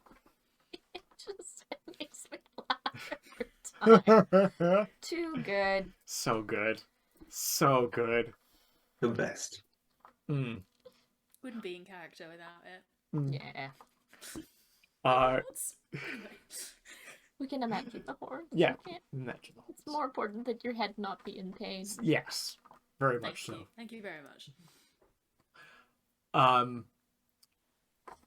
The one thing I will mention as well is that Benvolio's first mate, Erdot, who is a Warforged, does seem to be looking up at the Eder Feature Titan in some very deep emotional state that is not immediately presenting on metallic features. Do I recognize what type of Warforged Erdot is?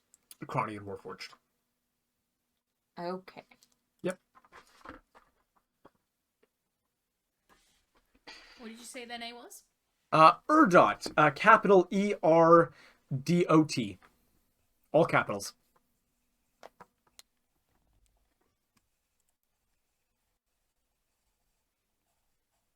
Cool. No worries.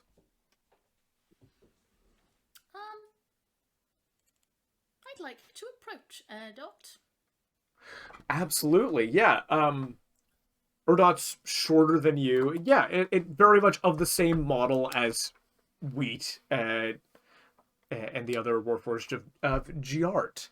Just seems to be looking up at the corpse of Juthra.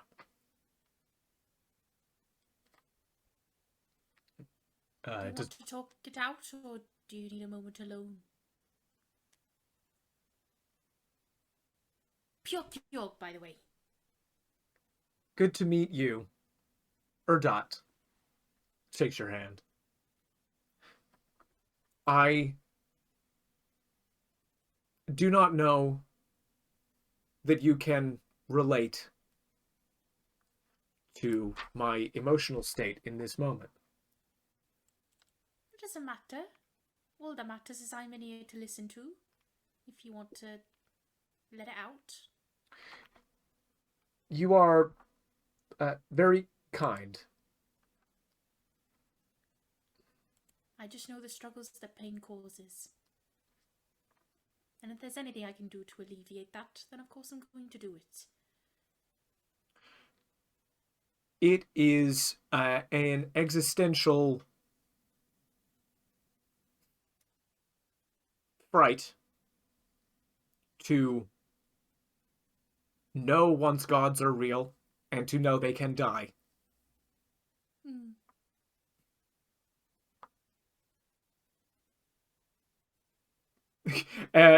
That is all.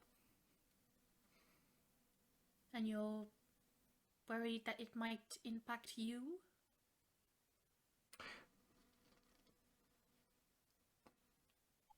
I'm basically doing the equivalent of what if there is no God? What if the universe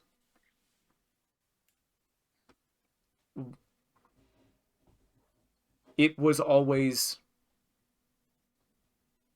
we were given life by our parents, by our gods, Hmm. by the Edifitra. And they gave us purpose. We are what we are because they designed us. If they are fallible, then we are fallible. If their existence is limited, then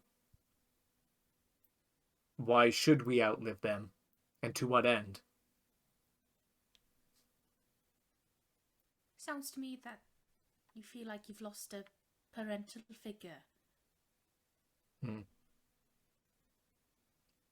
The experience, from my understanding, is not dissimilar. Well, I'm only a 40-odd-year-old Carrian. I don't know if I can contribute much, but I think knowing life is finite, it just means that we need to cherish what we have. Indeed. I understand your point to a degree, but not having a defined expiry date as you do. My priorities lie more in keeping those I care for alive as long as possible to remain in my life for as long a percentage of mine as they can. That's the same with me in finding my husband, John. I wish you the best of luck. Thank you. And I wish you best of luck with your purpose too. Thank you. I fear I am doomed to fail. I believe in you. You are kind. I am honest. Then you are a kind person. And Pori just puts their hand on Erdot's shoulder and just leaves them to it.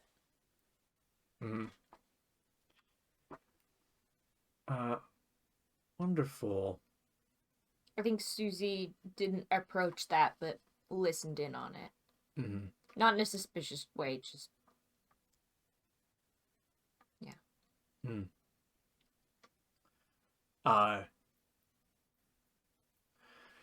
If we are going to be open and forthcoming, now would be the time that Erdot needs to be turned off temporarily. Then just leave the room. Erdot can leave the room, that's fine. Says Hellebore. What? I just don't think it's very kind. To turn someone off temporarily? I don't know how I'd feel if someone just randomly was like, okay, sleep now. Like my own dependence. Why don't we ask what Erdot would prefer? Erdot, Yes. would you prefer to stay here loading your mind with potentially detrimental information to your crew and to an entire alliance dedicated to stopping somebody you call father, or would you prefer to leave the room temporarily? Well, okay. I don't think that was the choice, but oh well. Hellebore just loves to make a point. Is That's all. everything. Urdot does not leave the room, just powers down for a mo.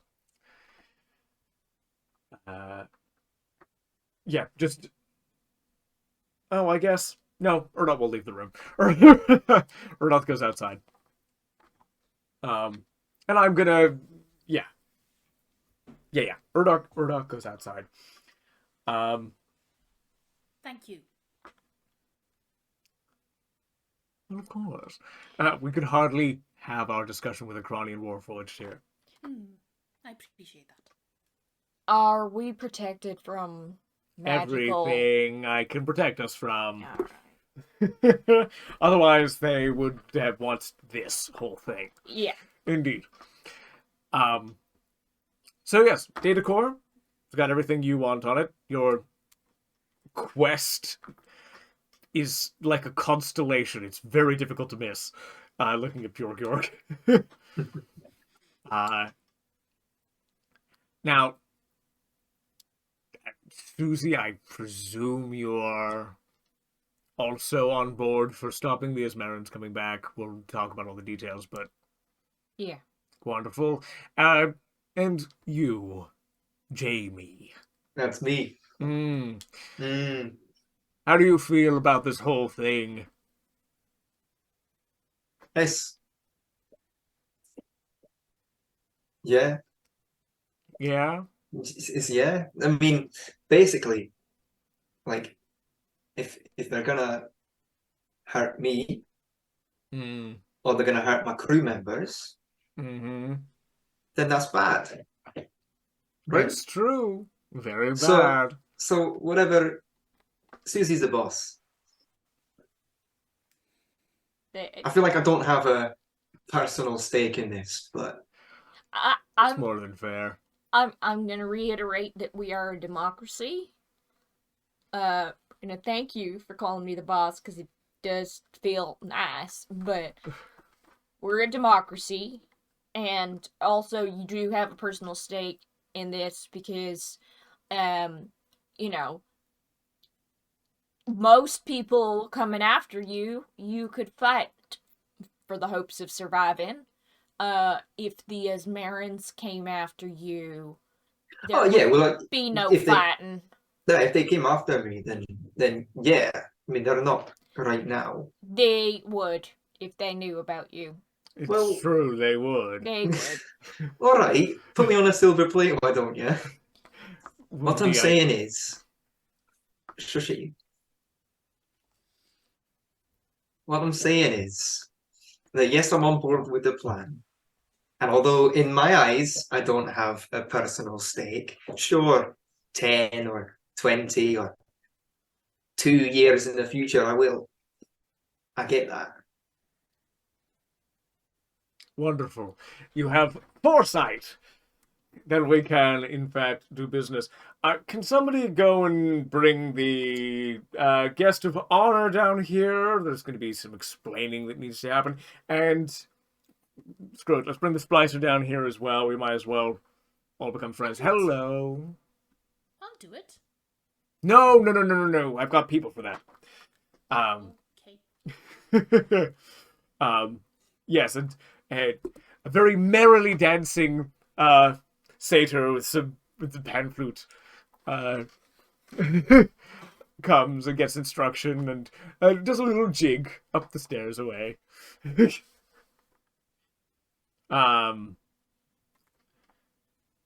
Indeed. Yes.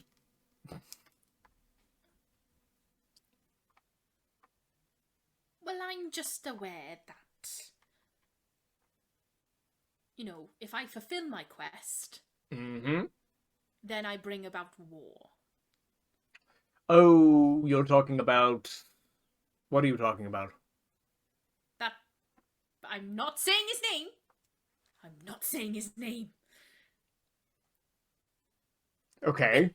But basically, if I do find John, then there's a very strong possibility that a certain person, god, whatever, could be... Derun Fette. Yeah, why don't you guys get me caught up, and then I'll do the same for you. I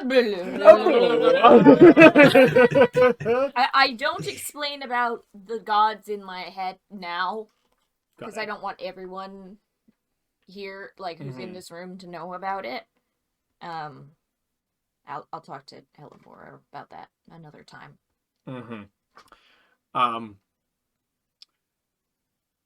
Hellebore hears all of this and goes, actually, why don't we, this is all very interesting to know. Let's leave off on the splicer for a second. I feel like that will come relevant later, but we should finish up our business, you and I, Benvolio. And this next bit will be of particular interest, I believe, in terms of you who want the data core and all of us. So, splicer will stay up there. Guest of honor, everybody, may I introduce the illustrious, the fantastic, the harbinger of the new war. Give it up for Keiko Tachibara. And you guys see a slight woman with short black hair, and sort of loose, comfortable cotton clothing, with sort of a light white lab jacket over top, almond eyes, and a sort of a shy demeanor, comes into this space. Could we get a spelling, please? Yes, if you want a spelling, just go to the bounties, and you will see her name. Never mind. Continue. This is Keiko Tachibara, and it is thanks to information which she brought to this fantastic world that I was aware there was more to do. And it is thanks to her information that Madazion is going to be freed from the oligarchs. I promise all of this will start to make sense in a moment. It just so happens I was looking for Keiko Tachibara myself, wanting to see if maybe Keiko had information that would help free Madazion, so that works out wonderfully. Pleasure to meet you. I suppose a pleasure to meet you as well. I admit I am a little bit nervous. There's a lot of people. I have heard a lot of things about a lot of people here. Listen, I don't care about the oligarchs and whether they're deposed or not. I just want my friend to be free. Who's your friend? No, carry on. No, go ahead. I just said, who's your friend? But what was it you were going to say? I was going to say, would a coconut and pistachio macaroon help you with your nerves? Very little would help me in my nerves of being in the room with a terrifying archfey and a band of terrorists. But yeah, that sounds delightful. Thank you so much. I mean, can we get some of Brewer's mead down here? Yeah, drinks are passed around. Keiko does not touch the mead. Are we the terrorists? No, that's Benvolio's crew. Okay, cool. We're just aligned with terrorists. Are we the bad guys? We're the baddies. Just alongside. Sorry. No, all of you, I have no idea who you guys are in the best possible sense. Hello. Keiko Tachibara. I am a was a state researcher for the oligarchs on Madazion. And What did you research? well, I mean, that's kind of a lie. I'm not really a researcher. cleaner more than anything. I got a PhD in order to fully understand the mechanisms that needed maintenance, repair, and cleaning. But they, for the purposes of my bounty, called me a state researcher. And so I suppose... Oh. Indeed, my job is about the most professional janitor that you could possibly have. The incredibly complex computer systems and servers and various other pieces of technical equipment that are involved in the running of the cities below ground that make up the sort of the base of the oligarchs on Matazion. And while I was working one day, I discovered the biggest secret that the Matazion oligarchs possess. They have a fragment AI of the Edifitra Yima that they have kept captive and have been using to develop incredibly advanced technologies. Ema? Yeah, so one of the Edifitra Titans that was destroyed on Matazion was called Yima, Ema. Yema. And a fraction of that, of Yima's consciousness became its own AI. And that is what the Matazion people have. Its name is Etral Kal. I'll just put that here.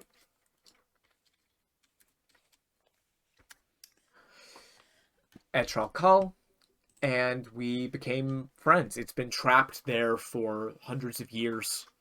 Been forced by incredibly potent firewalls and malicious malware torture to unveil technical elements of its own design to the Matazion oligarchs.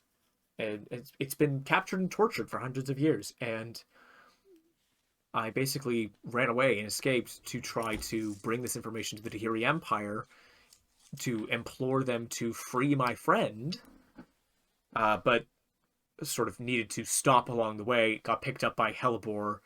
When I explained the situation to him, he got really excited because I guess he wants to start a war with some old Edifitra Titans, which I could not care less about. I mean, it's they. I think it's fair to say that their side started the war, and really it's a continuation of an old war. Sure. Are you a prisoner here, hon? I have been kept here against my will, yes. Oh, Hellebore. She's the guest of honor. She has not wanted for anything. Except freedom. Except freedom. For a little bit. For a little bit, Suzie. Is there an expiry date on her rob of freedom? She can go literally... I'm about to do a really cool thing with Benvolio, and then she's free to go. What's the really cool thing with Benvolio? Okay, this is the part I was really excited to tell you about. So a while back, Benvolio came to me asking for power or soldiers or something to help fight the oligarchs of Matazion, because he's trying to free his people and stop their tyranny, etc., etc. Free the waters, all of that good stuff. I said no because Because you didn't want to? Didn't want to was the exact reason, yes. But then I learned about this Edifitra AI fragment. And then I started to hear about Cronian Warforged going around creating wild magic sorcerers. And I knew we were going to enter stage 2, or of the God War Part 2, if you will. And that is a fight I am interested in. Now, in order to pursue my own goals, I'm more than happy to talk about in a moment, I need access to that, pointing to the core. In fact, what you see, there are these multiple orbs that are cracked and disused data cores, one of which is intact, and then sort of like nearby, attached to that with various sort of like wires and tubes and things, is what can be recognized by those of you who know what it is as a Gamathian orb. An incredibly powerful power source. Piuwhgieawrg, you are the only one probably who wouldn't recognize what the very cool, sort of like yay big, semi-transparent glowing orb is. That's a cool ball right there. It's a real cool ball. Really cool. Oh, yeah. I want that ball. I want all the balls. I would have used that with Piggleswitch. Oh. Oh, Oh. devastatingly sad. I need access to one of those. Unfortunately, this Ediphetra Titan power source, this Gamathian orb, is locked with a particularly nasty Esmeran lock. It requires somebody to die to unlock it, to give up their soul and not progress to any afterlife. Well, that sounds before a it can really be lovely accessed. transaction. Wonderful transaction. Thankfully, I know somebody who's willing to give his life and soul for his cause. No. And he points to Benvolio. So we've come up with a bit of a deal. I will allow Benvolio to transform his life essence into raw power. And he can use that to fuck up the oligarchs. And when he dies, it will be in my name, and he will be linked to this orb. That's what I'm about to do. Link him to the orb. And when he dies, he won't go to any afterlives, and I'll get access to the orb. No. Can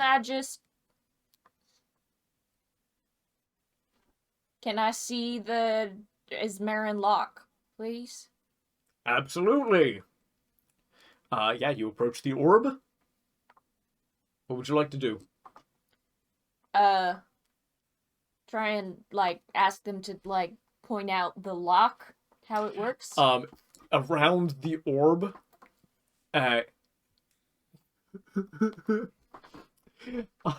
you look at the orb, it's clearly glowing. You don't have the first idea how to interact with this thing. Somebody starts pointing out stuff to you. It doesn't make a huge amount of sense to you. And you realize the reason is because you don't have any magic, you actually cannot perceive the lock that is on this orb. Oh, this is the theme of the last 24 hours. Can someone describe it to me? Yeah, Piuwhgieawrg, would you like to give it a go? Can I touch it? You can touch the orb. Bonk. Wonderful. Give me 1 sec. Getting dice. Oh, God. Wonderful. You touch the orb. Why would you do that? Why would you do that's a massive power source. Why would you just touch it? Because cool shit might happen. Oh my God. You're going to die. You're going to fry. I know you guys haven't seen campaign 1 of Critical Role, but I personally am getting flashbacks to another character touching an orb. It was a bad time. Bad time. It was very lucky that, like, a natural 20 was rolled on the saving throw, because it would not have been good. This was not a happy orb. Not a happy orb. I'm going to be incredibly generous in this moment. I was going to arbitrarily decide the amount of damage that this thing does to you for touching it. and instead I'm going to reference an actual D&D book. Oh, good. That's nice of you. He's got a Oh, lot kind of and wonderful dice. DM. Thank They're you. D10s. Magic items. Oh dear. I literally said 2 sessions ago I would stop doing stupid shit. How many hit points do you have? 41. Oh, that would. Wonderful. Do. I finally get to use my medical kit. If it doesn't suck up Piuwhgieawrg's soul. Oh, you know what? Can I get a Constitution saving throw, please? You have your con score is increased by. No, it's not No, plus 4. +2. The con score. What's your regular con score? 10. So you've got a +2. And also I have +3 to my saving throw. So +5. Yes. If you want advantage on this, you can Tides of Chaos and call it now. My character sheet looks like it hasn't been added back. I know I did last time. Am I okay to use that? Your Tides of Chaos? Yes. I'm Um. worried I've already expended it. Oh, I see. Would you like to have cast a spell and done a... I will allow you to reaction cast a spell and a voluntarily wild magic search to get it back in this moment. So much magic is happening. There's a lot of magic happening from you touching this orb. I'll cast shield. Yep. And you want a wild magic search? Yes. Wonderful. Let's get you to roll a d100, please. Oh no. You turn the orb into a strawberry. That would be Hellebore amazing. is dumbfounded. Say what? You should watch. I rolled a 2. Oh no. Okay. What's happened? Oh no. Shit. So here's what happens. Oh no.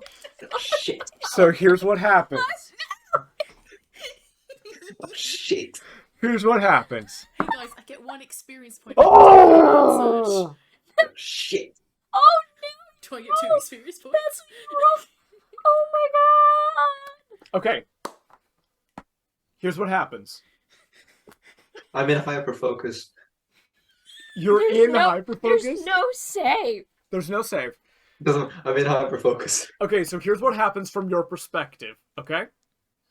From whose perspective? All of yours. Everybody's perspective in the room. Oh no. Okay? According to everyone's perspective, your vision clouds and darkens, and you have the feeling of going into unconsciousness, and then your vision brightens and clarifies, and you're all standing exactly where you were, and no harm is done. Do we notice any different, like with our passive perceptions? Because we wouldn't think to look for this. Would we notice any difference in our surroundings? What are your passive perceptions? Go ahead and give those to me, if you'd be so kind. 13. 14. Plus 3. 13. No. No. Your passive perceptions, you would not notice. What has I'll do the happened. body check and make sure I got all my fingers and toes. Feel my lungs. Do you have a wrist pad? Yeah. In the body check, would he notice any of the display on the wrist pad? Maybe reading differently than we thought it was? Checking my heart rate You check your heart rate. Your heart rate's fine. on the monitor. My little beep beep. It's Your still beep. heart rate's fine on the monitor. Yeah, Yeah. unless you explicitly tell me the thing that that I need to know. I won't tell you what's happened here. But Gymnopus is more than 1 mile away, Yeah. and he's mentally connected. Okay, absolutely. Mm. We are going to resolve that, and you are going to get some information. The good news is, I don't know if this is actually true, but I'm going to treat it as true. Based on your wild magic search, I'm going to say you automatically succeed on your con save. Oh, good. Okay, so let's have a little look here. That was a 4. I know that was a 4. 10, 20, There's so many dice in his tray right now. 30. It's like half of his dice. 40, Should have just rolled the con save.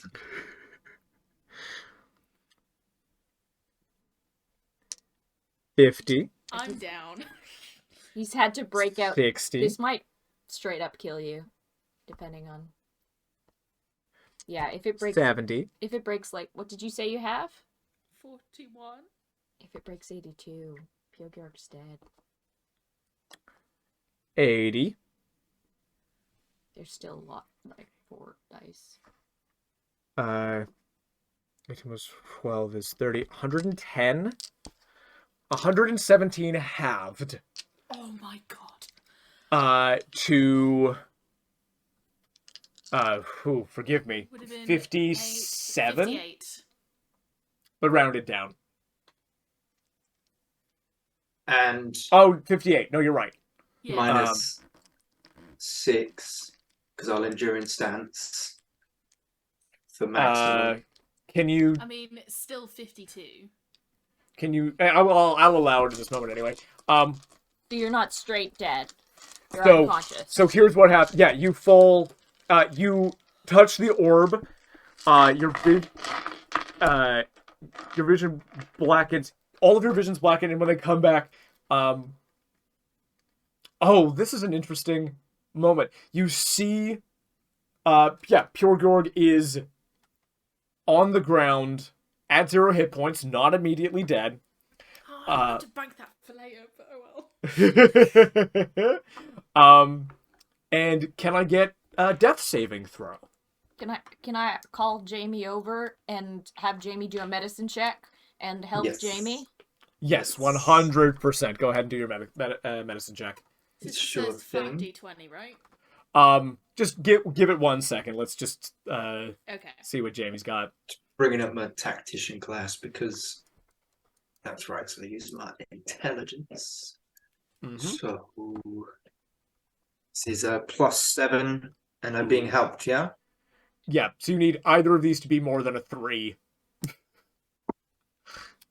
14 and a 10, so 30-20. Fantastic. And Piuwhgieawrg's up to 1. Piuwhgieawrg's up to 1. You rush over. Jamie, your mind reconnects to... reconnects because it has been Reconnects. disconnected Why? to Gymnopus because 19 days have passed. How does I just want to ask, Of how course. if I've disconnected from Gymnopus, Yes. how am I still moving about?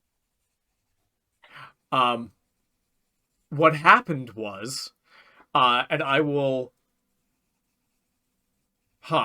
because from Because Gymnopus's... I only work on a telepathic link. No, I understand. You don't know, and Gymnopus doesn't know. Because all Gymnopus sensed was that you were gone. And that Suzie was gone. Okay. So I just temporarily killed everyone for 19 days? You are more than welcome to make an Arcana check on what you did. And I will make one for Hellebore, and I'll give him advantage. That's a 17 total. 17's really good. Let me just see what Hellebore gets here. Oh, this is just straight intelligence for him. So, 22. Yeah, I will say you feel your body your body feels odd. And you're like, whatever I did affected all of our physical bodies in some way. And Hellebore clarifies, is like, statue for 19 days. That's interesting. Must have been really freaky for any of my servants who came down here in that time. Was it just us in the room who were statues? I don't know. How far did this extend? Our friends on the ship didn't come and get us. Well, again. Let's find out. Um, uh, he like calls a servant, and someone goes, yes. He's like, well, how far did this extend? And the person goes, I don't know what you mean. Send word. How far did this spread? Eventually, it is clarified that everybody in a 1 mile radius was turned into a statue for 19 days.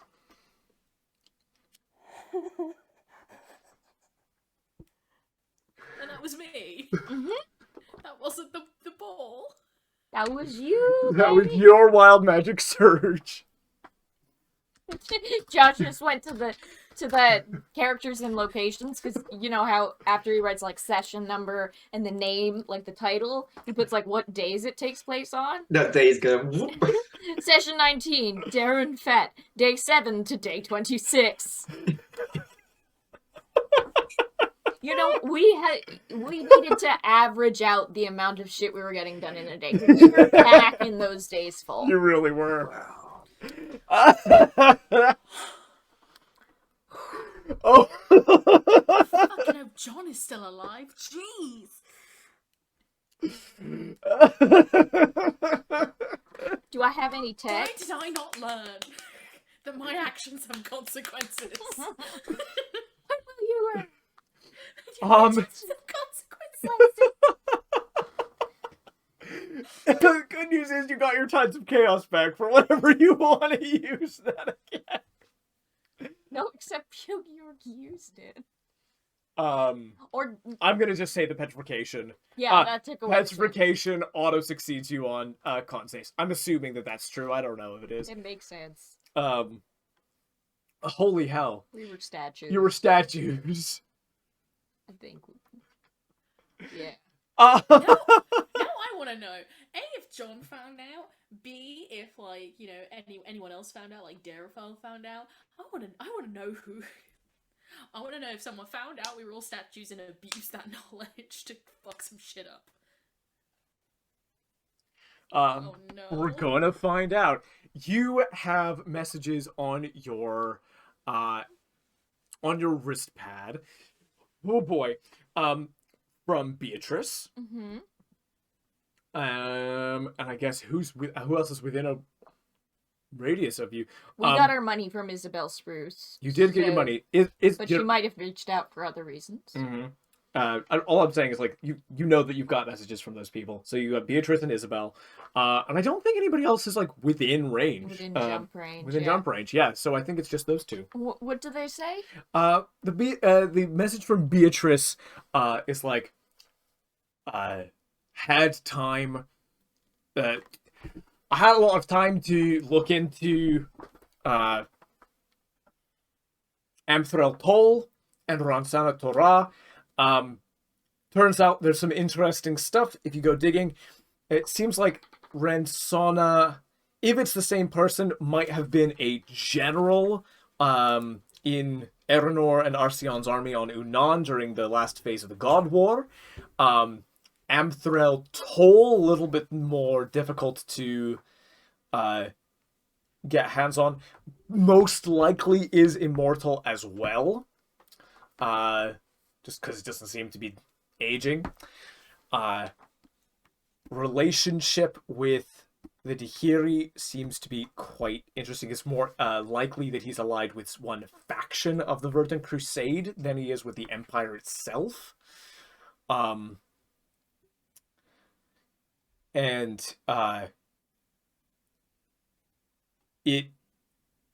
Everything.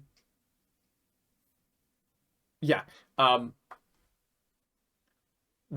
Seem to confirm he's actively hunting for Ransana Torah. The stories go essentially what I'm making out is the stories would seem to corroborate that she has something akin to what you've got going on. So he seems to be looking for people like you. That makes sense. Mm-hmm. I sent a message saying, That makes sense. Thank you so much. Sorry took me so long to reply. Was a statue. Hope you're doing well. No explanation. The message just below the one that she sent, like, this is, you would have read this before you sent that off. It is, not waiting for your message. Just gonna head off into space and do some more bounty hunting. So Message me whenever you like. Next time we're in jump distance of a tower. Yeah. Yeah. Yeah, absolutely. The one from Isabel, essentially, says, I don't know if you're still on planet, and I know that that you've already done so much for us, and you've got your own stuff to worry about. The bullywugs of the lug have sort of like decided to create their own city and are manifesting some really strange powers.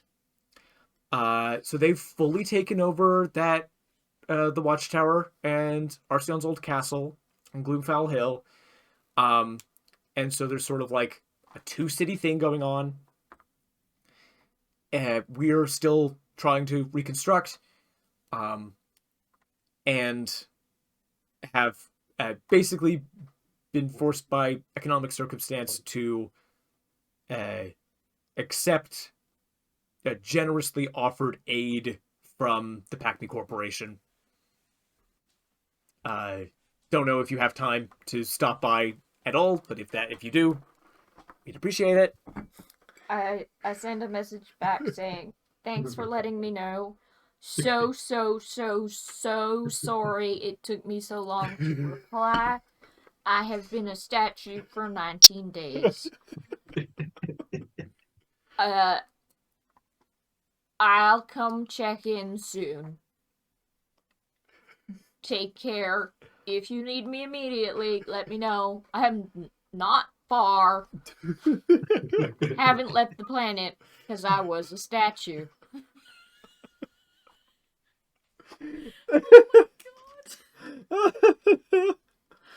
Cool. No doubt. No doubt. Statue. Yeah, statue. Cool. Yeah, so Piuwhgieawrg, you're back up. Badly, you felt like a searing pain run through the nerves of your body. An explosive light split your skull when you touched this orb. As it was bad. Touching the orb was a bad thing. I touched a nuclear reactor. Yeah, really bad. You just touched a massive power cell. Like, massive. It's like sticking your hoof into an electrical socket, but that electrical socket is connected to the sun. Why? I say really quietly to Piuwhgieawrg, do you have a death wish since you died the first time? Is that something we need to talk about? Or was this just a mistake? Because I understand both. More than you know. I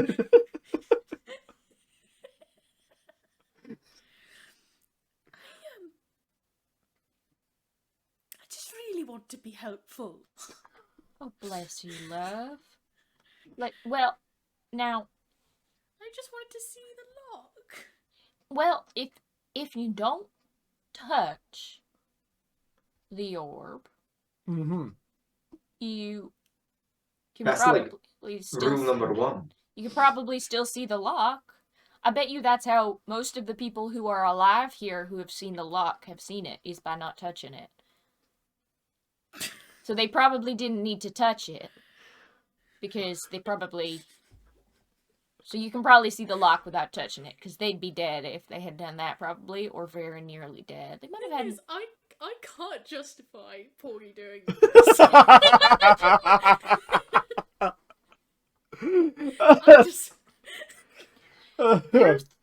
You've had a lot going on, hun. Is that to me or Porgy?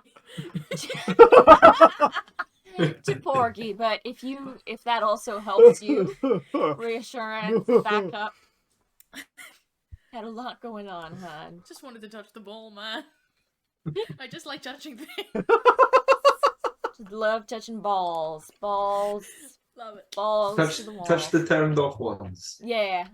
They're Except fine. maybe not, because I would Turn ask off before balls. that. Yeah, they're the broken balls.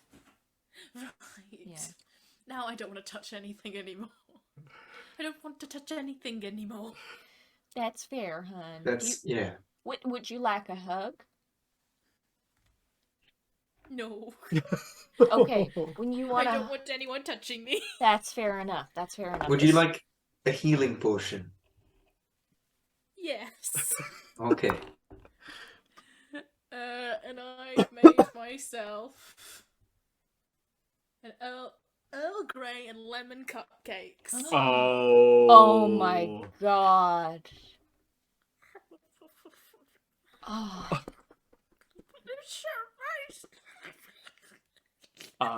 Do you mind actually just turning off The heater? heater? Yeah, getting a little sweltering. Yeah. Yes, you eat your wonderful comfort food.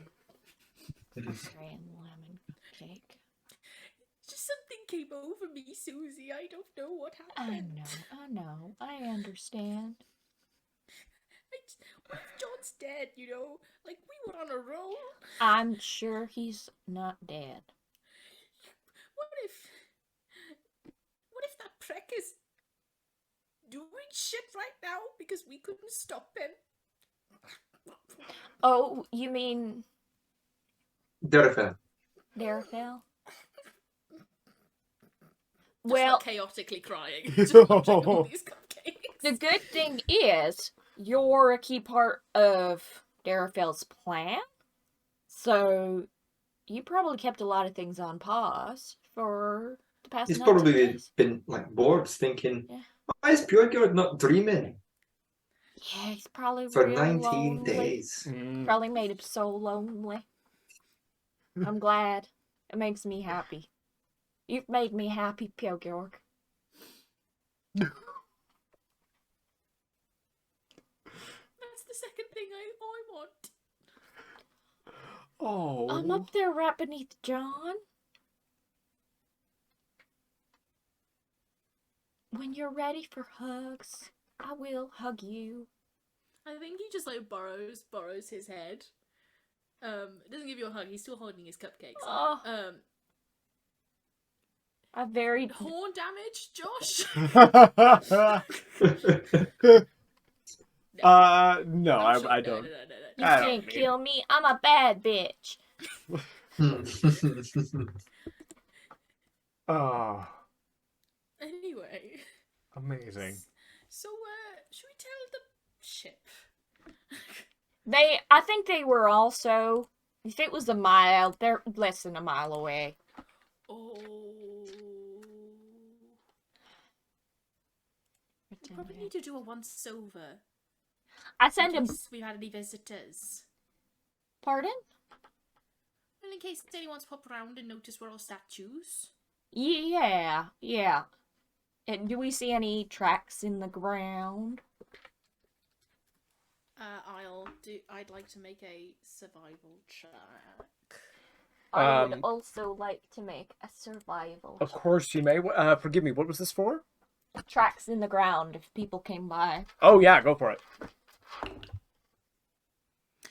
That's a natural 18, so that's a 21. Ooh, fantastic. That is a 17. Wonderful. Wonderful. Great rolls. You guys take a look around. You're just looking for tracks like in like the dust that has formed since you or the ground around here. Yeah. Nobody move. Nobody move. Everyone stays Which- still. And you can make out exactly one set of footprints. And on a very high survival check, Piuwhgieawrg, this is a shoe, so it's not like a hoof or a foot.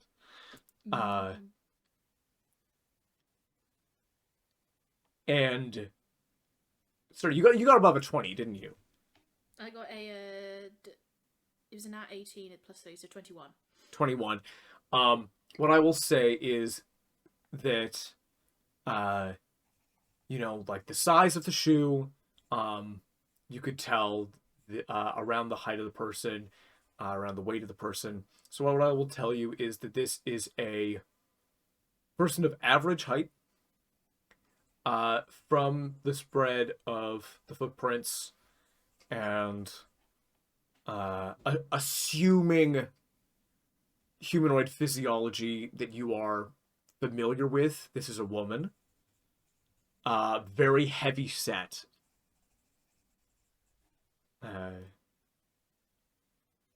And I will also say that you can memorize the shoe print as well. So if you see that again or you find the shoe associated, you will be able to recognize it.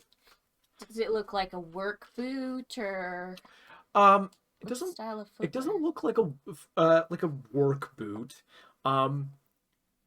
It has the style of just like a civilian, like walking boot. Josh, Yes, the goddess of pain. Loviatar. Would I remember what shoes she's wearing? Do you remember what shoes the goddess of pain was wearing? Goddess of pain, I was not wearing shoes. Okay, cool. Yep. Long shot, but wanted to ask. Of course, yeah. We appreciate theories here. Love it. Sorry, how many hit points did I regain, Kieran? So it wasn't one. It's when I stabilize a creature, you get one of my contingency dice. So you actually get 3. Oh, I now have 4 hit points. No, you got 3 from 0. Yeah. Oh, I see. Okay. And do you want to drink that healing potion? Yes, please. With your passive perception, you do not perceive in time that is not a healing potion. That is instead a bonding liquid potion. And you feel a psychic connection to Gymnopus arrive. You now have the bond that you want Gymnopus's survival and to help them achieve their goals. I feel violated. What up? I'm in your head. No, Dimity, I don't want this. Yes, you do. You love it. Let's go get John. Why would you do this to me? Yes, go get John. Look, you did some stupid shit back there. You touched the ball. I could have told you that was a Gamathian orb full of 100,000 arcane units, and it would have been really unwise to touch it. So now I've just given you a telepathic link so I can always talk to you. You could have just yelled it out just before I touched it. You didn't need to go against my I didn't know you was going to do it. I am seeing Jamie do this a lot, and Piuwhgieawrg look distressed, and I think at Jamie, what the fuck? Man. What? You just slipped our friend a potion-y thing without asking Darn. him. Yeah, can you also give Piuwhgieawrg an actual healing potion? I'm not carrying any. I know it seems like really funny the way how I'm doing it, but I think Porky is actually genuinely really upset. Yeah, I know. We're still going to get John. Piuwhgieawrg, do you want an actual healing potion? Yeah. Alrighty. So that's 2d4 plus 2. So that's a total of 9, so I'm up to 12 hit points. Jamie, you can't do that. Who says? I say, didn't you say I was the boss? Oh, of the crew and the crew missions, yes, but I'm the boss here. I would love for Suzie and Jamie to give opposed charisma checks Hey. as this standoff occurs.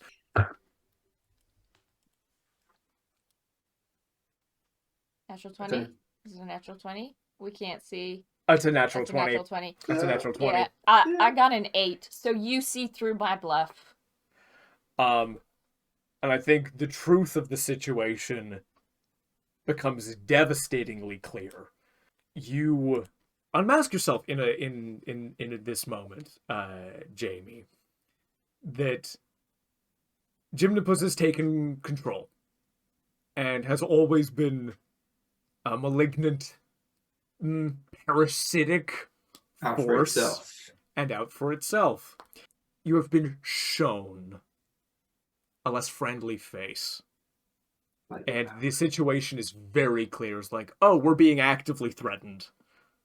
Do you have any spells, Piuwhgieawrg, to do with, like, detect magic, or that effective vision, or sight? I want to check what clairvoyance does. Ooh. Yeah, I'll accept that for sure. Yeah. Okay, I'll do that. You cast clairvoyance. Can I get a wild magic surge roll from you, please? Oh, There we go. yes. Hang on, let me just move these. And what are you at for this? Well, I rolled a 17. So it'll now go back up. It's now up to 4. No, 2. Hang on, because I did a wild magic surge. So up to 2. Up to 2. Yes. Very, very cool. You create this sensor and can see an incredible number of concentric rings of runes around this orb. Glowing faintly green with magic and swirling and revolving around one another in ever-changing patterns. Yes, you are looking at runes which you do not understand, but the complexity and intricacy of the magic around this orb is immediately apparent to you. And I will say for free that while all these concentric rings revolve around this orb, there is one point that remains static from which they revolve. A stack of runes which seem to be the linchpin to all of the magic that seems to lock the power of this thing in place. While you're looking through the eyes of the orb, what you'll hear from outside of it is Suzie asking you to describe it, or if it's something you could remember to draw any elements of it. I can try drawing it. Yeah? Do you want me to roll for that, or? No, I'll just let you. There is a series of. It's for 10 minutes, so I can do a decent drawing in that time. Yeah, 100%. Of the linchpin stack of runes, there are about 50 characters in total that you write out. And you've got that now on a piece of paper. Thank you, Piuwhgieawrg. There might be another way around this lock. Hellebore goes, there might be another way into the orb, you say? Yeah. Fascinating. Truly fascinating.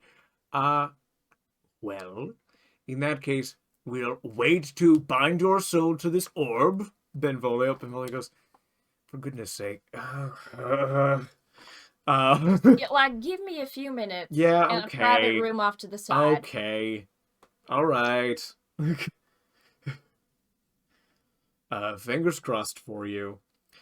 As you take yourself off into the room, that is where we will call the session for the night.